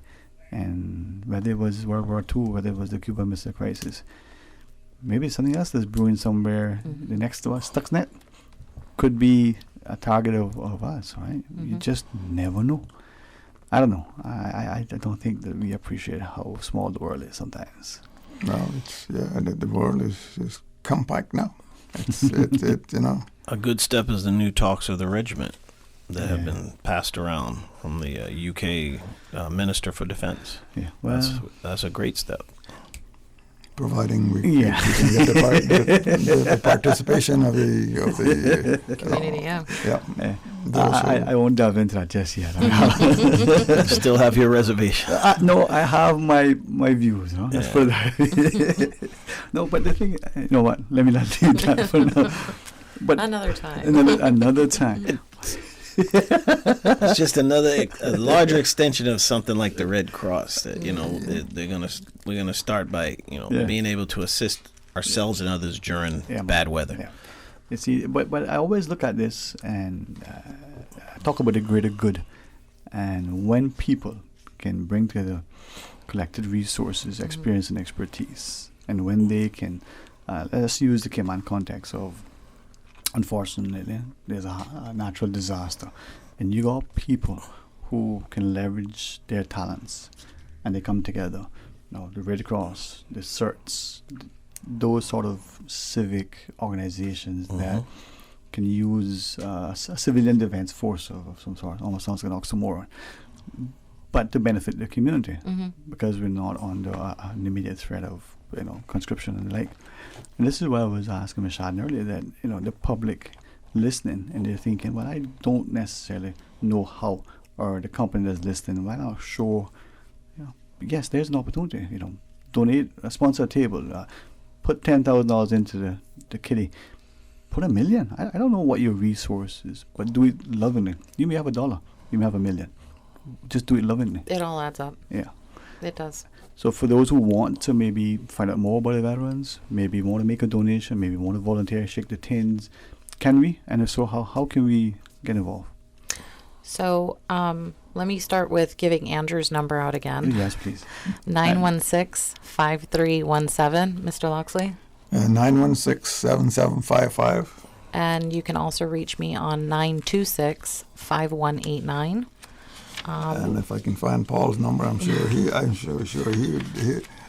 would. To send us an email, it's Cayman Islands Veterans @gmail.com. You can also check our website, which is CaymanIslandsVeterans.org, which provides you with additional information about the association. And also, Paul Ebanks' number is 916-0701. So we have all corners of the Cayman Islands covered between those four numbers, from east to west, and everywhere in between. But we do, Sterling. We have through. Aside of the Poppy Appeal, we have the gala that you've mentioned. So it's only those two fundraisers that help us raise the funds that we need to get us through the year to help the veterans and widows in need. And this past Saturday, we did hold the gala, which was a huge success. It sold out as soon as the tickets became available. So what an amazing community we do have. We have companies, and let me give a shout out to the Ministry of Community Affairs and the Cabinet Office, who for several years now, they've actually supported us by getting a table, being present, learning about the awareness and the subjects that are discussed at our galas. We have Maples and Calder. They hold a dress down, and they take their entire dress down funds that they've raised and donate it to the veterans. You have companies like Brick K. I can go down. Flowers, CUC. Yes, CUC. Actually, they sponsor a table every year, and that table, our wonderful cadets are seated at, so they can join us for the evening. Island Air. Then it just goes on and on. They could just pop right into my head because these people, year after year, they're there for the veterans. Cayman Armored, they sponsored a table, and we were able to have fire service and members from the RCIPS. So we do have them out there, but we welcome more. We encourage more. every single dollar makes a difference, and we would like to stay ahead rather than see ourselves trickling behind, hoping that the fundraising time comes around again, because your money is definitely being put to good use. You're helping feed some veterans that need assistance, help with the utilities. We help offset funeral expenses. God forbid there is a funeral. So these are just a few of the things that the veterans do. Andrew told you earlier about how we helped, we provided assistance to a widow with getting her placed for some proper housing. And whether it was your grandfather, or your father, or your uncle, your aunt, whoever, these people sacrificed and laid the foundation, but a lot of times they're not enjoying the pie. No. Because they did not have the benefit of pension plans or any kind of financial planning. So here they are in their declining years, and they're wondering how they're going to make ends meet. And that's where the Veterans Foundation steps in. So at any age, you don't even have to be old. At any age, if you're a veteran, if you have served in any of the armed forces, come see the veterans, because you're not alone. You have a friend. You know, picking up on what you said, there were two brothers, the Yates brothers, Kyvie and Hugo, who served in World War I in North Africa during battle. And they won battlefield commendation. They never knew they had won those battlefield commendations for 7 or 10 years. Wow. And actually, I think the Royal Navy had to track them down. Yeah, and sent a warship to drop into Georgetown to drop the medals off, and they had a big ceremony down in front of what's now the museum at the time of the courthouse. Caymanians have done some amazing things. But 7 years, they came back home. One of them became a policeman, and the other one, I think both of them became a policeman. One of them went off to California, and I think that's where he died, and the other one died on the shores of Morgan's Harbor. But that's just an example. Yeah. And I believe it's still in our blood as Caymanians. We will rise to the challenge. When the call is made, Caymanians will once again answer. Amen. Well, I'm hoping that not only will we continue in our community to be as supportive, but that you would accept and invite individual or collective the other members to come on throughout the next 12 months and continue thereafter. And as a public, that we become cognizant that if we don't do what we do to preserve the peace, we'll always be at the potential for conflict. Just like at home, somebody's a peacemaker, right? You don't pick up on everything that your sibling says because there's going to be an argument or your spouse complaining or whatever, right? Just go and fix the shit. Andrew, just sorry. And make plans to be at the next gala, because the entire focus is going to be on what Caymanians have done in the past. We're going to speak on all things that the Caymanians have touched as far as military service, Home Guard included. We touched on this, and I'm not sure where I got this from, but it's a poem, and apparently it was written by a sweetheart whose Caymanian sweetheart went off to war. And I don't want to read all of it. It says, it's called A Soldier's Sweetheart. Once I had a sweetheart brave and true. His hair was dark and curly, his loving eyes were blue. He told me that he loved me, and he often proved it true, for he often came to see me when the evening sun was low. And I'll skip down, there's the other thing. Then he said, and then he came to say goodbye. My heart did overflow. To France I have to go. He took the gold ring and placed it on my finger, said, remember me, little darling, when I'm in no man's land. He promised he'd write to me, and I'll skip down. He said, the second letter I got from him, the war was just ahead. The third one was written by his captain, said, my darling boy was dead. And I've kept all these letters, and it goes on, but that's just some of the emotional stuff that Caymanians, you know. You see, we read about this in history, right? But we forget that was our lives, you know. Sure. All right. Would I crave your indulgence for one final phone call? Sure. The caller has. Well, let's go into the phones. Good afternoon. Thank you for calling. Good afternoon, and thank you for taking my call. And make this quick. This is Miss Daphne Allred. Hello, Miss Daphne. I wanted to say how much I appreciate all that the veterans have done. I mean, the Veterans Association. And this is one of the reasons why I think it's important that when we get to the schools and other youth organizations, I believe that a real effort needs to be made to go into the schools and share with them a lot of what has taken place. I know that I have perhaps stories from my father and grandfather, because my father served on the MSTS ships, the military sea transport ships. Mm-hmm. And I think he told me he made 3 voyages across. And I have a story about that. 13 ships in the convoy, only 8 arrived. Devastating. It was the same convoy in which Mr. Ali Groves, a blessed memory, he and many other young men went down on the other 5 ships. However, what I'd like to say is, we have a lot of fundraisers like walkathons and other things happening. I do believe that some communication needs to be made with these organizations and understanding. For instance, on the radio the other day, I mentioned that a lot of effort is put forth in raising money, say, for cancer research and assisting cancer patients and all. But I do believe, particularly in the latter years of their lives, not too many are left, but whoever is around from the veterans or their wives or their wives, I believe that they should get the absolute best of what can be provided for them.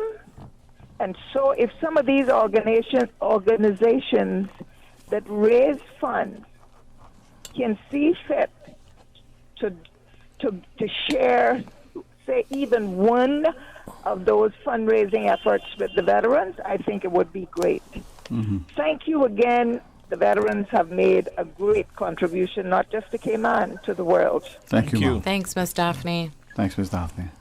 And, you enjoy, you learn, but you also become so, imbued with the respect that you've lost track of time. So, DJ Lynn, forgive me, we are over. Mm-hmm. In closing thoughts, Miss Doxter, do we say Miss Shadden first, then Mr. Andrew, and then yourself? Yeah. Okay. Miss Shadden? Thank you again for having us. In my closing remarks, I just want to thank the public again for supporting, sponsoring, and joining us. If you go to our website, you do not have to be a veteran to join the association. We do have opportunities as an associate member, so you can also give back in that sense to donate your time to assisting us with the veterans. So thank you again, and save the date for October 17th, 2020 for the next gala.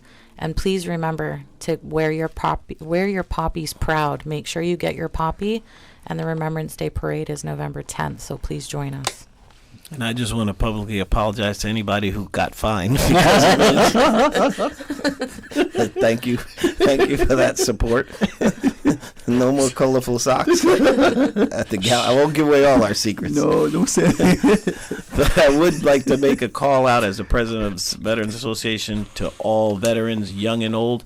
Please advance and be recognized. Come register yourself with the Veterans Association so that in the event that you ever need a helping hand, you don't have far to go. And we will check on you and make sure that you're all right from time to time. That's all. Thanks again, Cayman. And it's no shock that Cayman Islands rises to the challenge and supports their veterans. They have laid the foundation of freedom, which we're all enjoying today. And let's not forget them. Amen. Yeah, well, just to say thanks to all the corporate sponsorships that we get during the year, and get your poppy. There'll be opportunities, plenty of opportunities for you to get them, or you can search them out and make sure that you have an opportunity to contribute to the poppy appeal. You call us and we'll bring them to your office. All right.